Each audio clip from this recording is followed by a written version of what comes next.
സ്നേഹം നിറഞ്ഞ മാതാപിതാക്കളെ, സഹോദരീ സഹോദരങ്ങളെ, പ്രിയമുള്ളവരെ, വെള്ളിയാഴ്ച ദിവസം നമ്മുടെ കർത്താവിൻ്റെ കഷ്ടാനുഭവങ്ങളെ ഓർക്കുന്ന, മനനം ചെയ്യുകയും ധ്യാനിക്കുകയും തുടരെ തുടരെ നമ്മുടെ ജീവിതത്തിലേക്ക് കർത്താവിൻ്റെ കഷ്ടാനുഭവങ്ങളും അവൻ നമുക്ക് വേണ്ടി കുരിശ് തറച്ചപ്പോൾ അനുഭവിച്ച വേദനയും നമ്മുടെ മനസ്സിലേക്ക് കൊണ്ടുവന്ന് ധ്യാനാത്മകമായ രീതിയിൽ ഈ പരിശുദ്ധൻ്റെ കബറിടത്തിൽ, ഈ പരിശുദ്ധ ദേവാലയത്തിൽ ധ്യാന നിമഗ്നരായി ഇരിക്കുന്ന സർവ്വജനത്തോടും ദൈവത്തിൻ്റെ വചനം സംസാരിക്കുവാനിടയാക്കിയ ദൈവത്തിൻ്റെ മഹാകരുണയെ ഓർത്ത് അവിടുത്തെ അനേകം സ്തുതികളും സ്തോത്രങ്ങളും ഈ നിമിഷം ഞാൻ സമർപ്പിക്കുകയാണ്.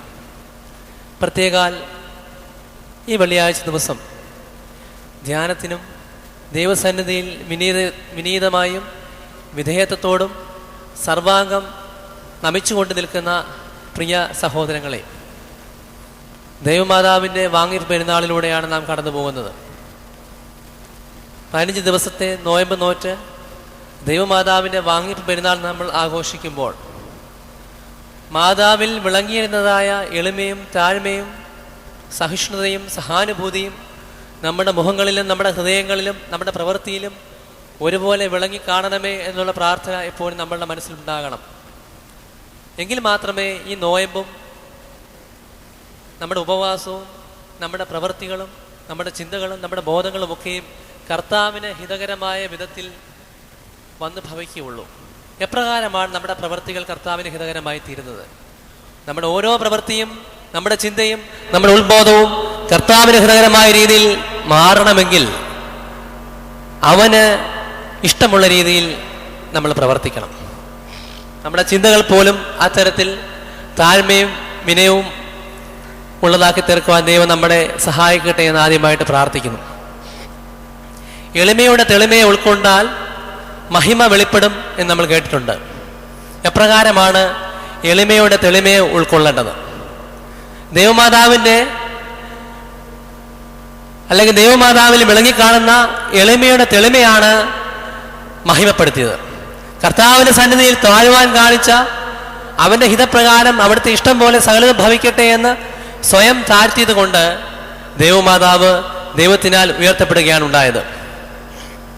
ഇവിടെ മലയാളത്തിൽ ചൊല്ലുണ്ട്, താഴ്മതാൻ അഭ്യുന്നതി, താണ നിലത്തെ നീരോടുകയുള്ളൂ.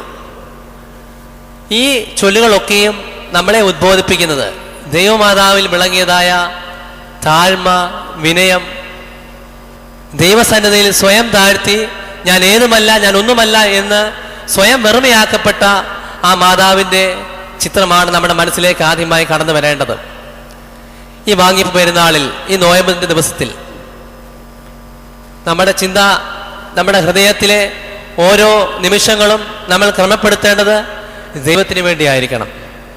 ദൈവമാതാവ് രണ്ടാമത്തെ ഹൗവയാണ്, ജീവനുള്ളവരുടെ മാതാവാണ് എന്ന് ഉറച്ച ബോധ്യത്തോടുകൂടി നമ്മളിലും ജീവൻ ഉണ്ടാകേണ്ടതിന് സ്വപുത്രനെ ഭൂമിയിലേക്ക്, ത്യാഗത്തിലേക്ക്, കഷ്ടാനുഭവത്തിലേക്ക് വിട്ടുകൊടുത്ത ആ മാതാവ് തൻ്റെ ഹൃദയത്തിലൂടെ വാൾ കടന്നു പോയപ്പോഴും നിറകണ്ണുകളോടെ തൻ്റെ പുത്രനെ ഒന്ന് ചുംബിക്കുവാൻ പോലും സാധിക്കാതെ കഠോരന്മാരായ യഹൂദന്മാരുടെ നടുവിൽ ആ മാതാവ് വിറങ്ങലിച്ച് നിന്നപ്പോഴും, കുരിശിന്റെ ചുവട്ടിൽ ആരുമില്ലാതെ ഏതുമില്ലാതെ നിന്നപ്പോൾ സ്വപുത്രൻ യോഹന്നാനെ തൻ്റെ മാതാവിനെ ഏൽപ്പിച്ചു കൊടുത്തപ്പോഴൊക്കെയും നമ്മുടെ ഹൃദയത്തിലെ കടന്നു വരേണ്ട ചിന്ത, ആ മാതാവിൻ്റെ ഹൃദയത്തിലൂടെ കടന്നുപോയ വാള്, കഷ്ടപ്പാട്, ദുഃഖം, സങ്കടം, ബുദ്ധിമുട്ട്, പ്രയാസം, അത് അനുഭവിച്ചപ്പോഴും സഹിച്ചപ്പോഴും ആ മാതാവിൽ വിളങ്ങിയതായ സ്നേഹത്തിൻ്റെയും താഴ്മയുടെയും വിനീതഭാവത്തിൻ്റെയും വിധേയത്വത്തിൻ്റെയും ദൈവസന്നിധിയിൽ താരുവാനുള്ള മനസ്സിൻ്റെയും ചിത്രമാണ് നമ്മുടെ മനസ്സിലേക്ക് കടന്നു വരേണ്ടത്. ഒരു ഹൈന്ദവ ശ്ലോകം ഇപ്രകാരമുണ്ട്, യദ്ഭാവ തൽഭവതി. ഞാൻ എപ്രകാരം ഭാവിക്കുന്നുവോ അപ്രകാരം തന്നെ ഭവിക്കുന്നു എന്നാണ് അതിൻ്റെ അർത്ഥം. എന്നിലുള്ള ഭാവം എന്താണോ അപ്രകാരം തന്നെ ഞാൻ വന്ന് ഭവിക്കുന്നു എന്നർത്ഥം. ഞാൻ മൃഗതുല്യനാണ്, മൃഗീയ സ്വഭാവമാണ് പ്രകടിപ്പിക്കുന്നതെങ്കിൽ ഞാൻ മൃഗമായിത്തീരും. ഞാൻ അസുരഭാവമാണ് പ്രകടിപ്പിക്കുന്നതെങ്കിൽ ഞാൻ ഒരു അസുരനായിത്തീരും. ഞാൻ ദേവഭാവം, ദേവന്റെ ഭാവമാണ് പ്രകടിപ്പിക്കുന്നതെങ്കിൽ ഞാൻ ദേവനായിത്തീരും. അതാണ് ആ ശ്ലോകത്തിന്റെ അർത്ഥം. പരിശുദ്ധനായ പൗലോസ്ലീഹ പറയുന്നു, നമ്മൾ ധരിക്കേണ്ടത് ക്രിസ്തുവിന്റെ ഭാവമാണ്, ക്രിസ്തുഭാവമാണ് നമ്മൾ ധരിക്കേണ്ടത്. ക്രിസ്തുവിനെ നമ്മൾ അണിയുകയാണ് ചെയ്യേണ്ടത്. ക്രിസ്തുവിനെ അണിയുകയും അവന്റെ ചൂടടയാളമാകുന്ന ആ ചങ്ങല എടുത്ത് ധരിക്കുവാൻ തക്കവണ്ണമുള്ള ശക്തി നമുക്കുണ്ടാകണം. പൗലോസ് ശ്ലീഹ പറയുന്നത്, ക്രിസ്തുവിലെ അടിമത്തം എനിക്ക് സ്വാതന്ത്ര്യമാണ്. ക്രിസ്തു മുഖാന്തരമായി എനിക്കുണ്ടാകുന്നതായ അടിമത്തം എനിക്ക് ഏറ്റവും വലിയ സ്വാതന്ത്ര്യമാണ് തരുന്നത്. ക്രിസ്തുവിലുള്ള അടിമത്തം എൻ്റെ സ്വാതന്ത്ര്യത്തിൻ്റെ അങ്ങേയറ്റമാണ്. അതിൻ്റെ പീക്ക് ലെവലിൽ എത്തി നിൽക്കുവാണ് എൻ്റെ സ്വാതന്ത്ര്യം. എൻ്റെ ക്രിസ്തുവിലുള്ള അടിമത്തം, ക്രിസ്തുവിന് വേണ്ടി അടിമത്തം ഞാൻ സ്വീകരിക്കുന്നുവെങ്കിൽ അത് ഞാൻ സ്വാതന്ത്ര്യമായിട്ട് കണക്കിടുന്നു എന്ന് പരിശുദ്ധനായ പൗലോസ് ശ്ലീഹ പറയുന്നു. ഇവിടെയും യദ്ഭാവ തൽഭവതി എന്ന് പറഞ്ഞാൽ ക്രിസ്തുവിന്റെ ഭാവം ധരിച്ചുവെങ്കിൽ മാത്രമേ ക്രിസ്തുവിനെ പോലെ നമ്മൾ ആയിത്തീരുകയുള്ളൂ. ഞാൻ വലിയവനാണെന്ന് ചിന്തിച്ചാൽ ഞാൻ വലിയവനായിത്തീരുകയില്ല. പക്ഷേ വലിയവനാണ് എന്ന് ചിന്തിച്ച് അഹങ്കരിച്ചു കഴിഞ്ഞാൽ നമ്മൾ ഒന്നുമല്ലാതായിത്തീരും. നമ്മുടെ ഭാവം എപ്രകാരമാണോ അപ്രകാരം നമ്മൾ വീണു പോകും. മൃഗീയ ഭാവം നമുക്ക് വേണേ കൈക്കൊള്ളാം, സ്വാർത്ഥത കൈക്കൊള്ളാം, നമ്മൾ മൃഗീയ തുല്യനായിത്തീരും. അസുരനെ പോലെ വെട്ടിപ്പിടിക്കുവാനും പിടിച്ചടക്കുവാനുമുള്ള വ്യഗ്രത പൂണ്ടുകൊണ്ട് ഈ ലോകത്തിലേക്ക് ഇറങ്ങിച്ചല്ല നമ്മൾ അസുരനായിത്തീരും. അതല്ല നമുക്ക് വേണ്ട. നമുക്ക് ദേവനായിത്തീരണം. ക്രിസ്തു ഭാവം നമ്മളിൽ ഉണ്ടായിത്തീരണം. ക്രിസ്തുവിന്റെ സ്നേഹം നമ്മളിൽ ഉണ്ടായിത്തീരണം. സ്നേഹത്തിനും വിവിധ ഭാഗങ്ങളുണ്ട്. സ്നേഹം വിവിധ തരത്തിൽ നമുക്ക് പ്രകടിപ്പിക്കാം. പ്രകടിപ്പിക്കാത്ത സ്നേഹം സ്നേഹം പോലുമല്ല എന്ന് പലരും പറയുന്നുണ്ട്. സ്നേഹത്തിന്റെ എന്താണ് വിവിധ ഭാവങ്ങൾ? പ്രാപിക്കുവാൻ വേണ്ടി സ്നേഹിക്കാം, പിടിച്ചടക്കുവാൻ വേണ്ടി സ്നേഹിക്കാം, സ്വാർത്ഥതയോടുകൂടി സ്നേഹിക്കാം, എന്നെ നീ സ്നേഹിച്ചാൽ ഞാൻ നിന്നെയും സ്നേഹിക്കാമെന്ന വ്യവസ്ഥയോടുകൂടി സ്നേഹിക്കാം. അതൊന്നും സ്നേഹമല്ല. സ്നേഹത്തിന്റെ വിവിധ തലങ്ങളാണെന്ന് പറഞ്ഞാലും യഥാർത്ഥത്തിൽ അതൊന്നും സ്നേഹമല്ല. പ്രാപിക്കുവാൻ വേണ്ടി നമ്മൾ സ്നേഹിക്കുന്നതിനെ ഗ്രീക്കിൽ ഈറോസ് എന്ന് പറയും. അത് യാതൊരു അന്തസത്തയും ആത്മാർത്ഥതയും ഇല്ലാത്ത സ്നേഹമാണ്. എനിക്ക് കാര്യം നേടിയെടുക്കണം, എനിക്ക് പിടിച്ചെടുക്കണം, എനിക്ക് പ്രാപിക്കണം, അതിനുവേണ്ടിയുള്ള സ്നേഹം. അത് മൃഗീയ സ്നേഹമാണ്. ഫിലയോ എന്നൊരു വാക്കുണ്ട് ഗ്രീക്കിൽ. അതിന്റെ അർത്ഥം നീ എന്നെ സ്നേഹിച്ചാൽ ഞാൻ നിന്നെ സ്നേഹിക്കാം. ഒരു വ്യവസ്ഥയാണ്. നീ എന്നെ എത്രമാത്രം സ്നേഹിക്കുന്നോ അതേ അളവിൽ തന്നെ ഞാൻ നിന്നെ സ്നേഹിക്കാൻ ബാധ്യസ്ഥനാണ്. നീ എന്നെ സ്നേഹിച്ചാൽ ഞാൻ നിന്നെ സ്നേഹിക്കാം. അത് ഗ്രീക്കിൽ പറയുന്നത് ഫിലയോ എന്ന വാക്കാണ്. എന്നാൽ ക്രിസ്ത്യാനിയെ സംബന്ധിച്ച് അവൻ കാണിക്കേണ്ട സ്നേഹം എന്ന് പറഞ്ഞാൽ അഗാപ്പയാണ്. ആദിമസഭയിൽ സ്നേഹവിരുന്നുകൾ ഉണ്ടായിരുന്നു. നമുക്കറിയാം, ഇപ്പോൾ OBBS നടത്തുമ്പോൾ കുട്ടികൾ സ്നേഹവിരുന്ന് നടത്താറുണ്ട്. പരസ്പരം ഭക്ഷണം പങ്കിട്ട് സ്നേഹം വിളമ്പി കൊടുത്തുകൊണ്ട് ജീവിക്കുക, താമസിക്കുക, സ്നേഹം പങ്കിടുക. അഗാപ്പെ എന്നാണ് പറയുന്നത്. നീ എന്നെ വെറുത്താലും നീ എന്നെ ദ്വേഷിച്ചാലും നീ എന്നോട് ദുഷ്ടത പ്രവർത്തിച്ചാലും ഞാൻ നിന്നെ സ്നേഹിക്കുമെന്ന് പറയുന്നതാണ് അഗാപ്പെ. അതാണ് യഥാർത്ഥ സ്നേഹം. നീ എന്നെ വെറുത്താലും നീ എന്നെ ദ്വേഷിച്ചാലും നീ എന്നോട് ദുഷ്ടത പ്രവർത്തിച്ചാലും നീ എന്നോട് നീതികേട് കാണിച്ചാലും നീ എന്നോട് അന്യായം പ്രവർത്തിച്ചാലും ഞാൻ നിന്നെ സ്നേഹിക്കുമെന്ന് പറയുന്നതാണ് യഥാർത്ഥമായ സ്നേഹം, ദിവ്യ സ്നേഹം. ആ സ്നേഹം മറ്റെല്ലാത്തിനേക്കാളും, വിശ്വാസത്തെക്കാളും പ്രത്യാശയെക്കാളും ഉയർന്ന തട്ടിൽ നിൽക്കുന്നതാണ് ആ സ്നേഹം, അഗാപ്പെ എന്ന് പറയുന്നത്. ഞാൻ സ്നേഹിക്കുന്നു എന്ന് പറഞ്ഞിട്ട് കാര്യമില്ല. എൻ്റെ സ്നേഹം എപ്രകാരമുള്ള സ്നേഹമാണ്? നീ എന്നെ വെറുത്താൽ ഞാൻ നിന്നെ സ്നേഹിക്കുന്നുവെങ്കിൽ ആ സ്നേഹം മറ്റെല്ലാ സൽഗുണങ്ങളെക്കാളും ഒരു പടി മുൻപിട്ട് നിൽക്കുന്നതാണ്. ക്രിസ്തു നമ്മളെ ഓരോരുത്തരെയും സ്നേഹിക്കുന്നത് അപ്രകാരമാണ്. ഇന്ന് മക്കളെ ശിക്ഷണത്തെ വളർത്തുവാൻ തക്കവണ്ണം മാതാപിതാക്കൾക്ക് സാധിക്കുന്നില്ല. നഷ്ടപ്പെടുന്ന ഒരു തലമുറയുടെ വക്കിലാണ് നമ്മൾ നിൽക്കുന്നത്. ഈ തലമുറകൾ ഇപ്രകാരം നഷ്ടപ്പെട്ടു പോകുമ്പോഴും ആ വീണ്ടെടുക്കുവാൻ സാധിക്കാതെ മാതാപിതാക്കൾ ബുദ്ധിമുട്ടുകയാണ്. ശാസിക്കുവാൻ അവർക്ക് ഭയമാണ്. ബാല്യങ്ങൾ നഷ്ടപ്പെട്ടു പോകുന്നു, യൗവനങ്ങൾ നഷ്ടപ്പെട്ടു പോകുന്നു. ആ ഒരു അന്തരീക്ഷത്തിൽ സുതോലാളന എന്ന് പറയും, അല്ലെങ്കിൽ പുത്രനെയും പുത്രിയെയും അമിതമായി ലാളിക്കുക. സുതോലാളന എന്ന് പറയും. സുതൻ, പുത്രൻ, അല്ലെങ്കിൽ പുത്രിയെ ലാളിക്കുവാൻ തക്കവണ്ണം മാതാപിതാക്കൾ വെമ്പൽ കൊള്ളുമ്പോൾ അവരെ ശിക്ഷണത്തിൽ നടത്തുവാനും ശാസിക്കുന്നിടത്ത് ശാസിക്കുവാനും പലപ്പോഴും സാധിക്കാതെ വരുമ്പോൾ അതൊരു വളരെ ദുർഘടം പിടിച്ച ഒരു മാർഗത്തിലൂടെയാണ് ഇന്നത്തെ ബാല്യങ്ങളും യൗവനങ്ങളും സഞ്ചരിച്ചു പോകുന്നത്. നമുക്കറിയാം, അവർക്ക് നല്ലൊരു മാതൃക ഇല്ലാതെയായി. യേശു ക്രിസ്തു എന്ന് പറയുന്ന നല്ല ഇടയൻ, മഹാ ഇടയനാണ്, നിനക്ക് നല്ല മാതൃകയായിട്ടുണ്ട് എന്ന് പറഞ്ഞു കൊടുക്കുവാൻ മാതാപിതാക്കൾക്ക് സാധിക്കുന്നില്ല. അതുകൊണ്ട് നല്ല നല്ല മാതൃകകൾ നഷ്ടമായി പോയി. സമൂഹത്തിലെ പല തിന്മകളും സമൂഹത്തിലെ ചില നിക്ഷിപ്ത താല്പര്യക്കാരും അവർക്ക് മാതൃകയായി മാറുകയാണ്. പ്രതിനായകന്മാർ നായകന്മാരാകുകയാണ്. പണ്ടുള്ള കുറച്ചു കാലം മുമ്പ് സിനിമയിലൊക്കെ നായകന്മാരെ കുട്ടികൾ നായകനായിട്ട്, മാതൃകയായിട്ട്, മോഡലായിട്ട് തിരഞ്ഞെടുക്കുമായിരുന്നു, നല്ല നായകന്മാരെ. ഇപ്പോൾ അവസ്ഥ വളരെ ദുരിതകരമാണ്. സിനിമയിലെ വില്ലന്മാരെയാണ് കുട്ടികൾ നായകന്മാരാക്കുന്നത്. പ്രതിനായകന്മാരെ നായക സ്ഥാനത്ത് സങ്കല്പിച്ചുകൊണ്ട് കുട്ടികൾ സ്വയം പ്രതിനായകന്മാരായ സമൂഹത്തിന് വെല്ലുവിളി ഉയർത്തുന്ന ഈ സാഹചര്യത്തിൽ മാതാപിതാക്കൾക്ക് എന്ത് ചെയ്യുവാൻ സാധിക്കും? ശിക്ഷണം കൊടുക്കേണ്ടടുത്ത് ശിക്ഷണം കൊടുക്കണം. അത് എന്നാലും ശയന നമസ്കാരത്തിന് മുമ്പാകെയുള്ള പ്രാർത്ഥനയുണ്ട്. 4-ാം സങ്കീർത്തനത്തിൽ പറയുന്നു, കോപിച്ചാലും നിങ്ങൾ പാപം ചെയ്യരുത്.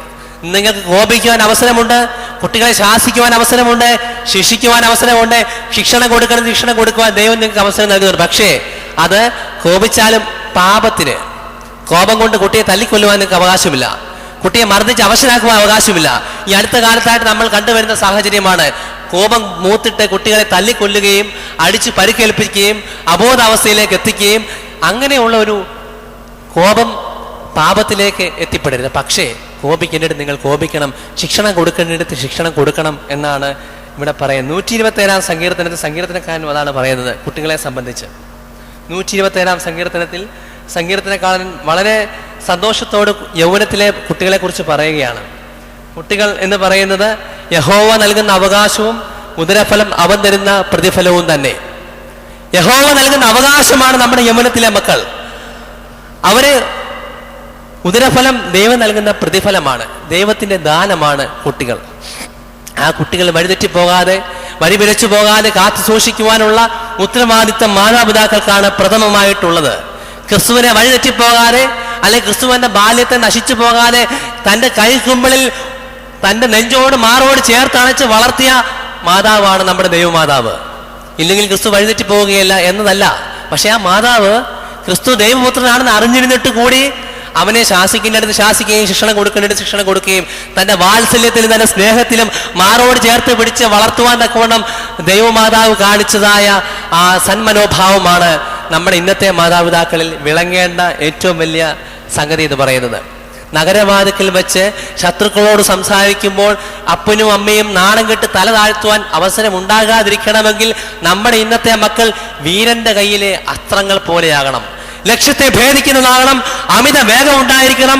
വീരന്റെ കയ്യിലെ അസ്ത്രം അവന്റെ ലക്ഷ്യസ്ഥാനത്തെ ഉദ്ദേശിച്ച സമയത്ത് കൃത്യതയോടുകൂടി ഭേദിക്കുന്ന തരത്തിലുള്ള അസ്ത്രങ്ങളായിരിക്കണം നമ്മുടെ മക്കൾ എന്ന് പറഞ്ഞില്ലേ. യഹോവയായ ദൈവമാകുന്ന വീരനാം ദൈവം, യഹോവയാണ് വീരൻ, അവന്റെ കയ്യിലെ അസ്ത്രങ്ങളാണ് മക്കൾ.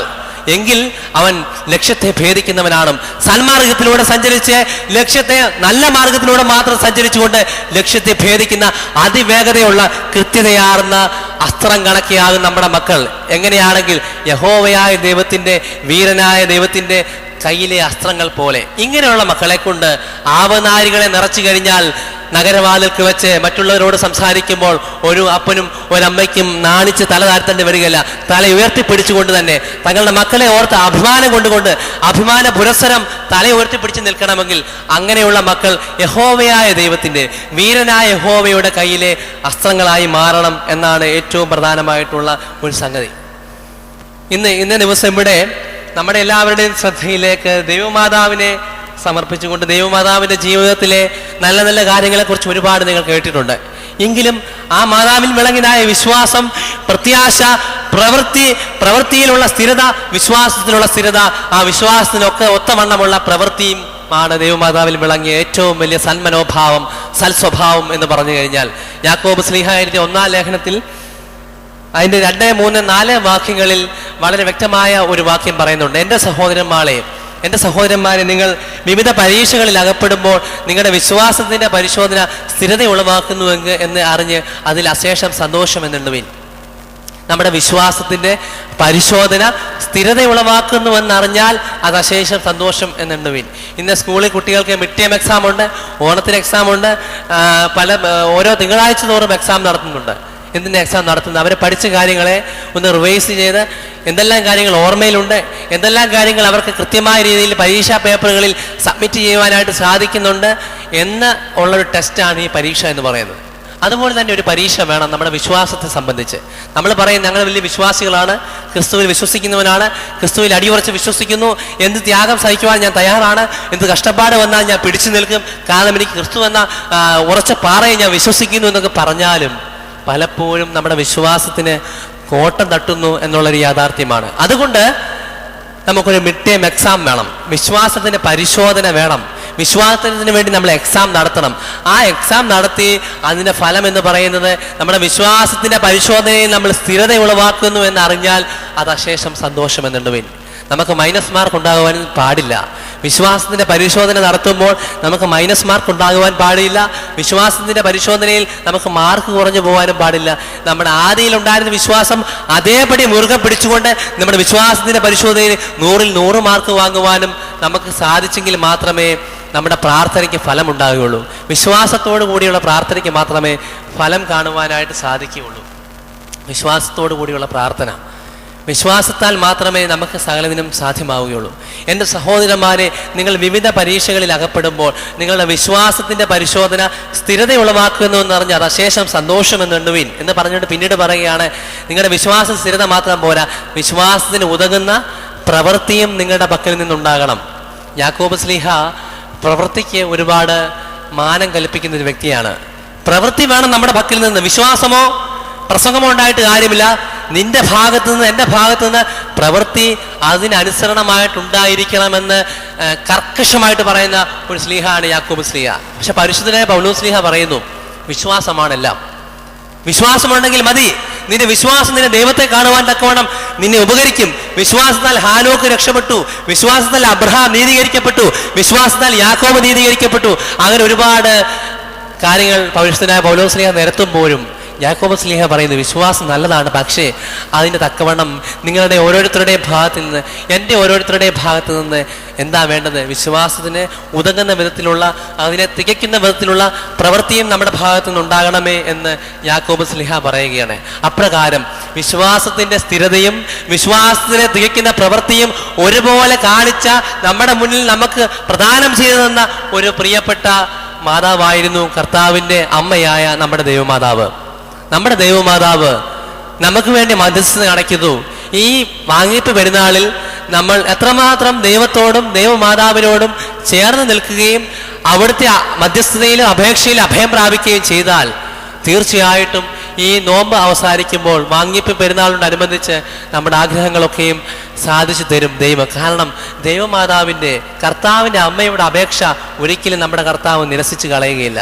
പലപ്പോഴും പലരും പറയാറുണ്ട്, എൻ്റെ കർത്താവ് ആര്, എൻ്റെ അമ്മ ആര്, എൻ്റെ സഹോദരി ആര് എന്ന് കർത്താവ് പറയുന്നുണ്ട്, അല്ലേ?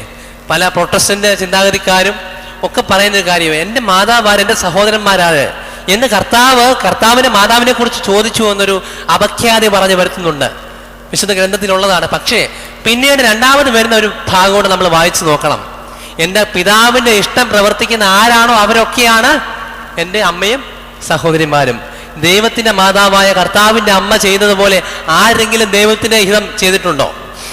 ഇന്നാ ഞാൻ കർത്താവിന്റെ ദാസി എന്ന് പറഞ്ഞുകൊണ്ട് കാൽക്കൽ വീണ് സാഷ്ടാംഗം നമിച്ചുകൊണ്ട് കർത്താവിന്റെ ദൂതനായ ഗബ്രിയേൽ മാലാഖയുടെ ദൂതൻ അതേ പ്രകാരം അനുസരിച്ച ദൈവമാതാവിനെ പോലെ ആരാണ് കർത്താവിന്റെ ഇഷ്ടം, ദൈവത്തിന്റെ ഇഷ്ടം അംഗീകരിച്ചിട്ടുള്ളത്?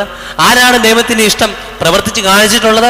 അതുകൊണ്ട് തന്നെ എൻ്റെ കർത്താവിൻ്റെ, എൻ്റെ ദൈവത്തിന്റെ ഇഷ്ടം പ്രവർത്തിക്കുന്നത് ആരാണോ അവരാണ് എൻ്റെ മാതാവും സഹോദരിമാരും എന്ന് പറഞ്ഞാൽ ദൈവമാതാവാണ് ദൈവത്തിന്റെ ഇഷ്ടം ഏറ്റവും അധികമായി പ്രവർത്തിച്ചിട്ടുള്ളതും ശിരസാ വഹിച്ചിട്ടുള്ളതും അനുസരിച്ചിട്ടുള്ളതും അംഗീകരിച്ചിട്ടുള്ളതും അതിനനുസരിച്ച് പ്രവർത്തിച്ചിട്ടുള്ളതും ദൈവസന്നിധി വിനയപ്പെട്ടിട്ടുള്ളതും. അതുകൊണ്ട് ദൈവത്തിന്റെ മാതാവാണ് കർത്താവിൻ്റെ അമ്മ എന്ന് പറയുന്നത് യാതൊരു മടിയും കാണുകയില്ല. പ്രൊട്ടസ്റ്റന്റ് വിഭാഗം പറയുന്നത് പോലെ എൻ്റെ സഹോദരനാര്, എൻ്റെ മാതാവാര് എന്ന ചോദ്യത്തിന് ഉത്തരം കർത്താവ് തന്നെ പറയുന്നുണ്ട്.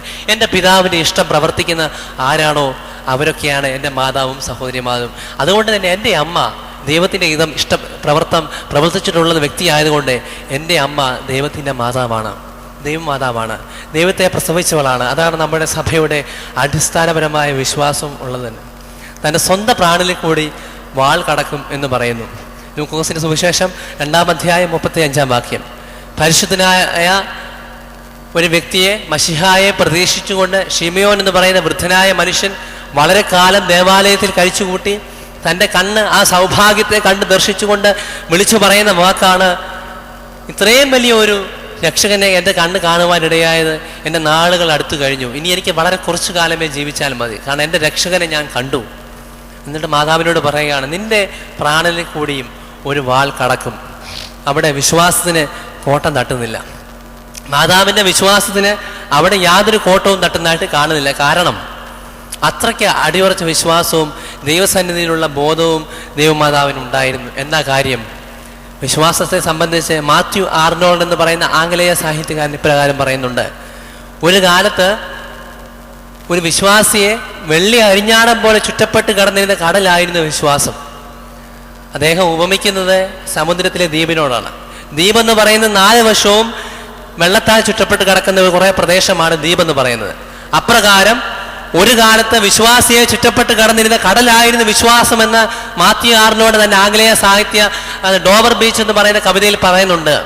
അദ്ദേഹം ചേർത്ത് വെക്കുകയാണ്, ഇന്ന് ഈ വിശ്വാസമാകുന്ന സമുദ്ര തീരത്ത് അലയൊലികളില്ല. നമ്മൾ ഇന്ന് കടൽ കാണാനും സമുദ്രം കാണാനും ബീച്ച് കാണാനും ഒക്കെ നമ്മൾ പോകാറുണ്ട്. അവിടെ വിശ്വാസത്തിന്റെ അലയൊലികൾ. കടലിന്റെ പ്രത്യേകത എന്തുവാ? എപ്പോഴും തിരമാലകൾ ഇങ്ങനെ അലയടിച്ചുകൊണ്ടിരിക്കും. തിരമാലകൾ അലയടിക്കാത്ത ഒരു കടലിനെ കുറിച്ച് ഞങ്ങൾക്ക് സങ്കല്പിക്കാൻ പോലും സാധിക്കുകയില്ല. അപ്പോൾ ഇന്ന് നമ്മുടെ വിശ്വാസമാകുന്ന കടല് തിരമാലകളില്ലാതെ അലയടിക്കാതെ ശാന്തമായിട്ട് ശാന്തമുഖമായിട്ട് ഇരിക്കുകയാണെങ്കിൽ അതിന് ഉത്തരവാദികൾ നമ്മൾ തന്നെയാണ്. ക്രിസ്തു ഈ ശാന്തമൂഖം ബദിരമായ ഈ സമുദ്ര തീരത്ത് വിശ്വാസമാകുന്ന കടലിന്റെ തീരത്ത് നിന്നുകൊണ്ട് നമ്മളോട് സംസാരിക്കുകയാണ്. എന്തേ സഹോദര, നീ എന്തേ സഹോദരൻ, നിന്റെ വിശ്വാസം എന്തുകൊണ്ടാണ് അടിയുറച്ചു നിൽക്കാത്തത്? നിന്റെ വിശ്വാസം എന്തുകൊണ്ടാണ് ഇങ്ങനെ തിരകൾ അടിക്കുന്നത് പോലെ അലയടിച്ച് ഉയരാത്തത്? നിന്റെ വിശ്വാസം ഓരോ നിമിഷവും അലയടിച്ച് ഉയരാത്തത് എന്തുകൊണ്ടാണ് സഹോദര എന്ന് കർത്താവ് നമ്മുടെ തിരകൾ ഇറങ്ങിയ തീരത്ത് നിന്ന് നമ്മളോട് ചോദിക്കുമ്പോൾ നമ്മൾ തലകുനിച്ച് പോകുവാനിടയാകരുത്. ഓരോ നിമിഷവും നമ്മുടെ വിശ്വാസത്തിന്റെ കണിക ഓരോ നിമിഷവും തിരമാലകൾ അലയടിച്ചുയരുന്നത് പോലെ ഒരു പടി ഉയർന്നു നിൽക്കുവാൻ തക്കവണ്ണം നമ്മളെ സഹായിക്കട്ടെ, ദൈവത്തിന്റെ പരിശുദ്ധ റൂഹ നമ്മെ സഹായിക്കട്ടെ എന്നുള്ള ഒരു പ്രാർത്ഥന നമുക്ക് എപ്പോഴും ഉണ്ടായിരിക്കണം. സൂര്യനെ അണിഞ്ഞൊരു സ്ത്രീ, ഒന്നാമതായിട്ട് പറയുവാനായിട്ടുള്ളത് സൂര്യനെ അണിഞ്ഞൊരു സ്ത്രീ. ആരാണ് സൂര്യനെ അണിഞ്ഞൊരു സ്ത്രീ? വെളിപാട് പുസ്തകം 12-ാം അധ്യായം 1 മുതൽ 6 വരെയുള്ള വാക്യത്തിൽ ഈ ഭാഗം പറയുന്നുണ്ട്. സൂര്യനെ അണിഞ്ഞൊരു സ്ത്രീയെ പറ്റി, ദൈവമാതാവിനെ കുറിച്ചാണ്.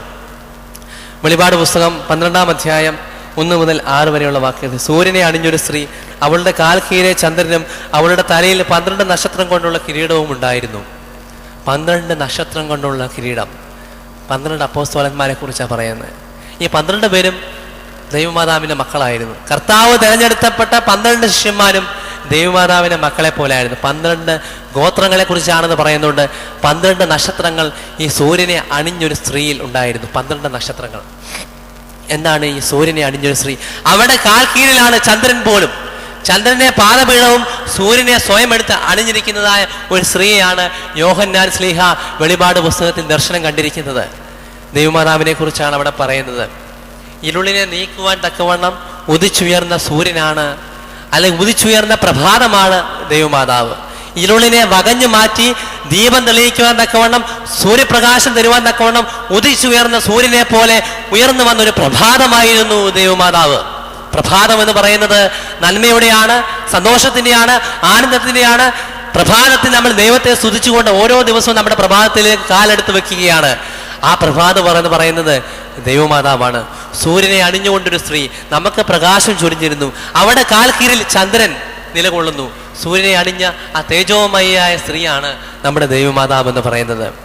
പലരും പ്രപഞ്ചത്തെക്കുറിച്ചും പ്രകാശത്തെക്കുറിച്ചൊക്കെ ഒരുപാട് കാര്യങ്ങൾ പറയുന്നുണ്ടെങ്കിലും പ്രകാശത്തെക്കുറിച്ച് മതിപ്പില്ലാത്തവരുമുണ്ട്. പ്രകാശത്തെക്കുറിച്ച് പറയുകയാണെങ്കിൽ പ്രകാശം ഇരുളിനെ മാറ്റുന്നു എന്ന് പറയുന്നതോടൊപ്പം പ്രകാശം നിഴൽ പരത്തുന്നു എന്ന് പറയുന്നു. നിഴൽ, പ്രകാശമുണ്ടെങ്കിലേ നിഴലുണ്ടാവുള്ളൂ. അപ്പൊ പ്രകാശത്തെ കുറ്റം പറയുന്നവർ പറയും പ്രകാശം മുഖാന്തരമായിട്ട് നിഴൽ പരത്തുന്ന പ്രകാശം എന്ന് കുറ്റം വിധിക്കുന്ന ആളുകളും നമ്മുടെ ഇടയിലുണ്ട്. അതാണ് ഞാൻ പറഞ്ഞത്, നമ്മുടെ മനോഭാവം എപ്രകാരമായിരിക്കും. നല്ലതിനെ നല്ലതെന്ന നിലയിൽ കാണുവാൻ തക്കവണ്ണം സാധിക്കുന്നില്ലാതെ പ്രകാശത്തെ പോലും നിഴൽ പരത്തുന്ന പ്രകാശമേ എന്ന് വിളിച്ച് അവഹേളിക്കുന്ന ഒരു ജനസമൂഹത്തിന് നടുവിലാണ് നമ്മൾ നിൽക്കുന്നത്. നമ്മളെല്ലാവരും ആവർത്തിച്ച് പറയും പ്രകാശം എന്നാണ്. പ്രകാശം അല്ലെങ്കിൽ വെളിച്ചം നമ്മുടെ ഹൃദയങ്ങളെ തുറപ്പിക്കുന്നു, പ്രകാശം പരത്തുന്നു, നന്മ വിതറുന്നു, നന്മയുടെ പുതുനാമ്പുകളെ നമ്മുടെ ഹൃദയത്തിലേക്ക് പകർന്നു തരുന്നു എന്ന് പറയുമ്പോഴും പ്രകാശത്തെ സംബന്ധിച്ച് അവഹേളനം പറയുന്ന ആളുകളുമുണ്ട്. പ്രകാശം എന്താണ്?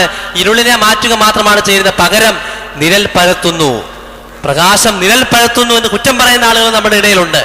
എന്ന് പറഞ്ഞാൽ ഒരാൾ എത്ര നന്മ ചെയ്താലും തിന്മ മാത്രം കണ്ടുപിടിക്കുന്ന ഒരു സമൂഹത്തിലാണ് നമ്മൾ നിൽക്കുന്നത്. ഒരാളുടെ നന്മയെ കാണുവാൻ തക്കവണ്ണം നമുക്ക് സാധിക്കാതെ എപ്പോഴും അവരുടെ തിന്മയെയും അവരുടെ ബലഹീനതയും കുറ്റങ്ങളെയും മാത്രം കണ്ടുപിടിച്ച് അതിനെ ലക്ഷ്യമാക്കി അതിനെ ഏകാഗ്രമായിട്ട് അതിനെക്കുറിച്ച് പഠിച്ച് വിചിന്തനം ചെയ്ത് സ്റ്റഡി ക്ലാസ് എടുക്കുന്ന ആളുകൾ നമ്മുടെ ഇടയിലുണ്ട്. മറ്റുള്ളവരുടെ ബലഹീനത കണ്ടുപിടിക്കുവാൻ തക്കവണ്ണമല്ല നമ്മളെ ദൈവം ഇവിടെ ആക്കി വെച്ചിരിക്കുന്നത്. നമ്മുടെ ബലഹീനതയിൽ ദൈവത്തിൻ്റെ ശക്തി തെളിഞ്ഞു വരുവാൻ തക്കവണ്ണം നമ്മൾ ദൈവത്തോട് ഒന്നാമതായിട്ട് പ്രാർത്ഥിക്കുകയാണ് വേണ്ടത്. നമ്മുടെ ബലഹീനതയിൽ ദൈവത്തിൻ്റെ ശക്തി തെളിഞ്ഞു വരണം. പ്രകാശത്തെക്കുറിച്ച് പറഞ്ഞപ്പോൾ പ്രകാശം നിഴൽ പരത്തുന്നു എന്ന് പറഞ്ഞാലും ഞാൻ പറയുന്നു പ്രകാശം ഇരുളിനെ മാറ്റുന്നു. പ്രകാശം ഹൃദയ സ്പർശിയായ നന്മകൾ നമുക്ക് തരുന്നു എന്ന് പറയുന്നു. അതോടൊപ്പം ബെഞ്ചമിൻ ഫ്രാങ്ക്ലിൻ എന്ന് പറയുന്ന ഫിലാഡൽഫിയക്കാരനായ ഒരു വ്യക്തി, ഫിലാഡൽഫിയ എന്ന നഗരം നമുക്കറിയാം, അമേരിക്കയിലുള്ള ആ നഗരത്തിൻ്റെ പ്രത്യേകത, ആ നഗരത്തിൻ്റെ അർത്ഥം എന്ന് പറയുന്നത് സഹോദര സ്നേഹം എന്നാണ് ആ ഒരു നഗരത്തിൻ്റെ പേരിൻ്റെ അർത്ഥം, ഫിലാഡൽഫിയ. ആ നഗരത്തിൽ 18-ാം നൂറ്റാണ്ടിൽ, അതായത് ഇന്നിപ്പോൾ 21-ാം നൂറ്റാണ്ടിൽ നമ്മൾ 18-ാം നൂറ്റാണ്ടിലുള്ള കാലഘട്ടത്തിൽ അവിടെ ഇലക്ട്രിസിറ്റി വന്നിട്ടില്ല.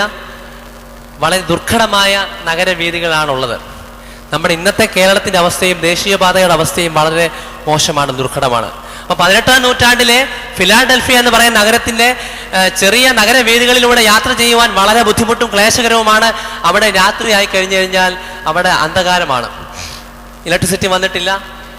കുണ്ടും കുഴികളും നിറഞ്ഞ റോഡിലൂടെ ആളുകൾ വളരെ വ്യസന സമേതം യാത്ര ചെയ്ത് ദുർഘടമായ പാതയിലൂടെ യാത്ര ചെയ്തുകൊണ്ടിരുന്ന സമയത്ത് ബെഞ്ചമിൻ ഫ്രാങ്ക്ലിൻ എന്ന് പറയുന്ന വ്യക്തി വളരെ സങ്കടത്തോടു കൂടി ഓരോ ദിവസവും യാത്ര കണ്ടുകൊണ്ടിരുന്നു. ഒരു ദിവസം അദ്ദേഹത്തിന് തോന്നി, ഇന്നിങ്ങനെ ആയാൽ പറ്റില്ല, നമ്മുടെ ആളുകൾ ഇത്രയും ദുർഘടം നിറഞ്ഞ പാതയിലൂടെ പോകുന്നത് ശരിയല്ല എന്ന് മനസ്സിൽ വിചാരിച്ചിട്ട് അദ്ദേഹം ആദ്യമായിട്ടൊരു കാര്യം ചെയ്തു.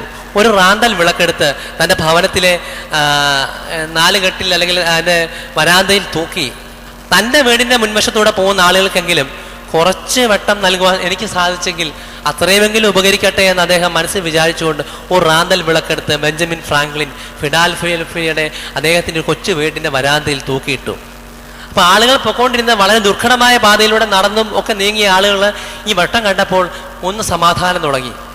മറ്റുള്ള എല്ലായിടത്തും ഇരുള് ഘനീഭവിക്കുന്ന സമയത്ത് ബെഞ്ചമിൻ ഫ്രാങ്ക്ലിൻ്റെ വീടിൻ്റെ മുന്നിലൂടെ പോകുമ്പോൾ അത്രയും ഭാഗത്ത് മാത്രം ഒരു മിന്നാമിനുങ്ങിൻ്റെ നുറുങ്ങുവട്ടം പോലെ നല്ല ദീപപ്രഭ ചുരിയുന്ന റാന്തൽ വിളക്ക് കണ്ടുകൊണ്ട് ആളുകളുടെ മനസ്സ് ഒന്നു നിറഞ്ഞു.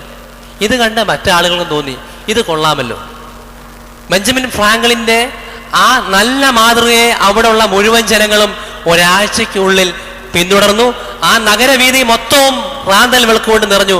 പിന്നെ കുറെ നാളത്തേക്ക്, പിന്നെ വരും വർഷം കാലത്തേക്കൊക്കെയും ഈ ഒരു പതിവ് തുടർന്നു. രാത്രി കാലങ്ങളിൽ ഓരോ വീടിൻ്റെ മുന്നിലും യാത്ര ചെയ്തിരുന്ന സഹയാത്രികർക്ക് വേണ്ടി, സഹപൗരന്മാർക്ക് വേണ്ടി ഓരോ വീട്ടുകാരും ഓരോ റാന്തൽ വിളക്ക് വീതം കത്തിച്ച് തെളിയിച്ചു ഇലക്ട്രിസിറ്റി വരുന്നതിന് മുമ്പ്.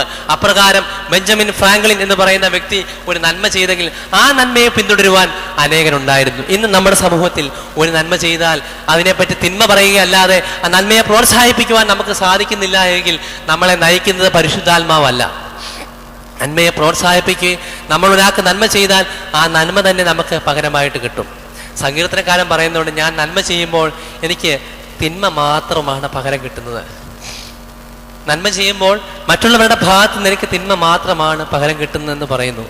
ഇവിടെ ബെഞ്ചമിൻ ഫ്രാങ്ക്ലിൻ പറയുന്നു, നന്മ ചെയ്യുവാണെങ്കിൽ എവിടെ നിന്നെങ്കിലും നിനക്ക് നന്മ കിട്ടും. അതിനുദാഹരണമാണ് ബെഞ്ചമിൻ ഫ്രാങ്ക്ലിൻ ഒരു നന്മ ചെയ്തപ്പോൾ അനേകര് ആ മാതൃകയെ പിന്തുടർന്ന് നന്മ പ്രവർത്തിക്കുവാൻ തക്കവണ്ണം ഇടയായി എന്നുള്ളത്. പ്രകാശം നിഴൽ മാത്രമല്ല, പ്രകാശം നന്മയെ പരത്തുന്നു, നല്ല വെളിച്ചത്തെ പകർത്തുന്നു.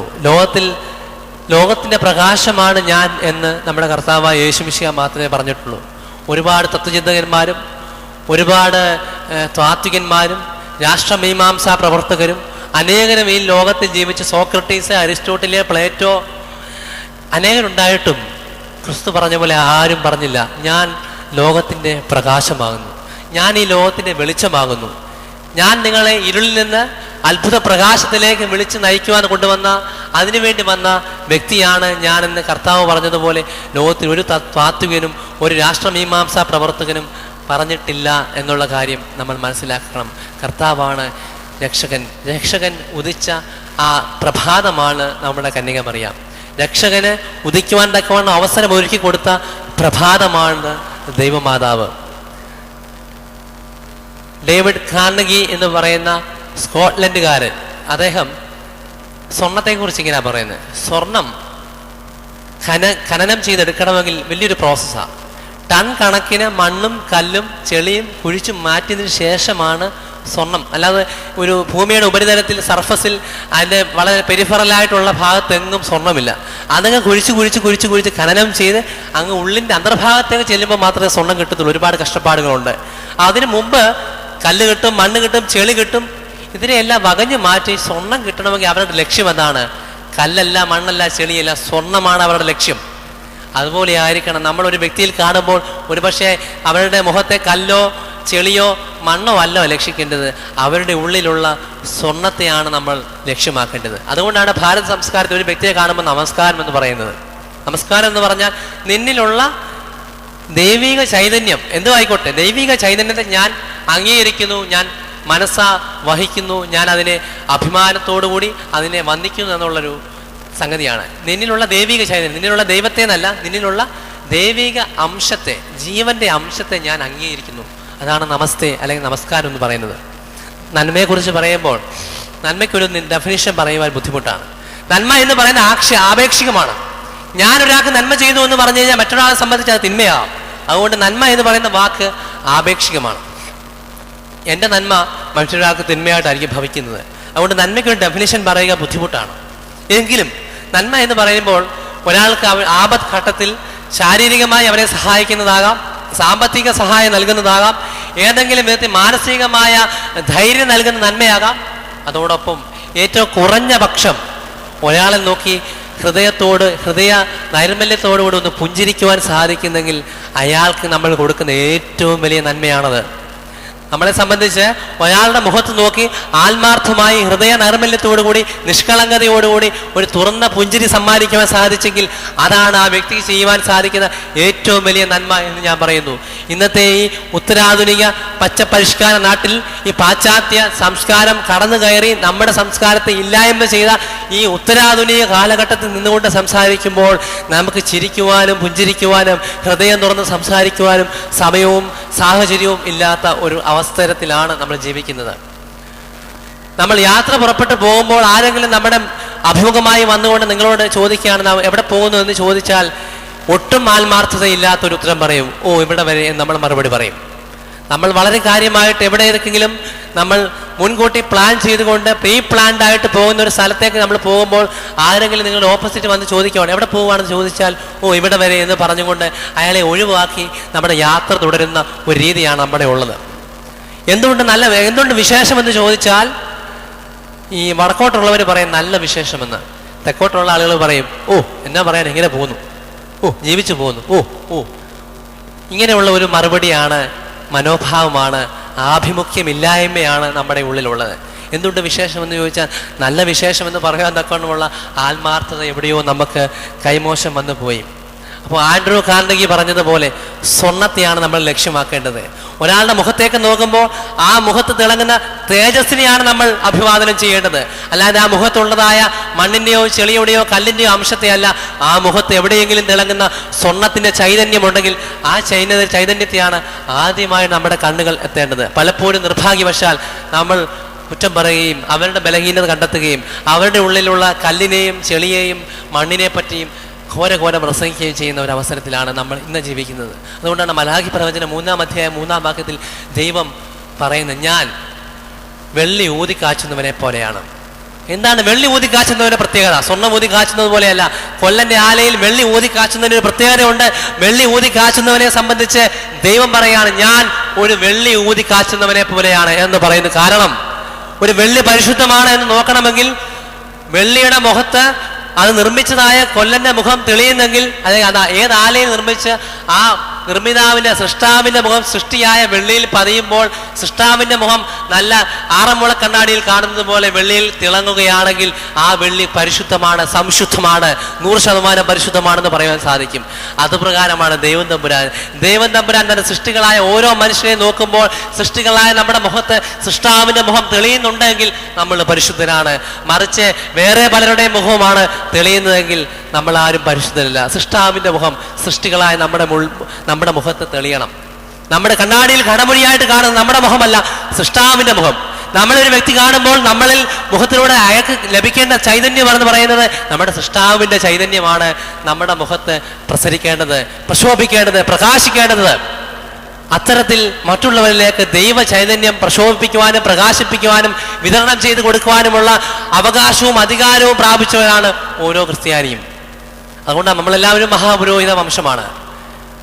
എന്നിരുന്നാൽ തന്നെ പലപ്പോഴും നമുക്ക് കൈമോശം വന്നു പോകുന്നതും ദൈവമാതാവിൽ വിളങ്ങിയതായ വിശ്വാസവും പ്രവൃത്തിയും ഈ പറഞ്ഞതായ സ്വർണം വീണ്ടെടുക്കുവാൻ തക്കവണ്ണമുള്ള സ്വർണത്തെ കണ്ടെത്തുവാനുള്ള നന്മയെ മാത്രം സ്വീകരിച്ച് നന്മയിലേക്ക് മാത്രം കണ്ണുകളെ പായിച്ചുകൊണ്ട് നന്മ തിരഞ്ഞെടുക്കുവാനുള്ള ദൈവമാതാവിൻ്റെ ആ മനോഭാവത്തെയാണ് നമുക്ക് പലപ്പോഴും നഷ്ടമായി പോകുന്നത്. കർത്താവിൻ്റെ അമ്മയിൽ വിളങ്ങിയതായ താഴ്മയും വിനയവും വിധേയത്വവും അതോടൊപ്പം നന്മയെ തിരഞ്ഞെടുക്കുവാനുള്ള മനസ്സും ദൈവമേ ഞങ്ങൾക്ക് തരണമേ, ഞങ്ങളെ അത്തരത്തിൽ കടാക്ഷിക്കണമേ എന്ന് ദൈവത്തോട് ഓരോ ദിവസവും പ്രാർത്ഥിക്കണമേ എന്ന് ഞാൻ നിങ്ങളെല്ലാവരോട് അപേക്ഷിക്കുവാണ്. നമ്മളാരും തികഞ്ഞവരല്ല, നമുക്കെല്ലാവർക്കും ബലഹീനതയുണ്ട്. എങ്കിലും മറ്റുള്ളവരുടെ ബലഹീനതയെ കണ്ടുപിടിക്കാതെ നമ്മുടെ ബലഹീനതയിൽ ദൈവത്തിൻ്റെ ശക്തി തെളിഞ്ഞു വരണമേ എന്ന് നമുക്ക് പ്രാർത്ഥിക്കാം.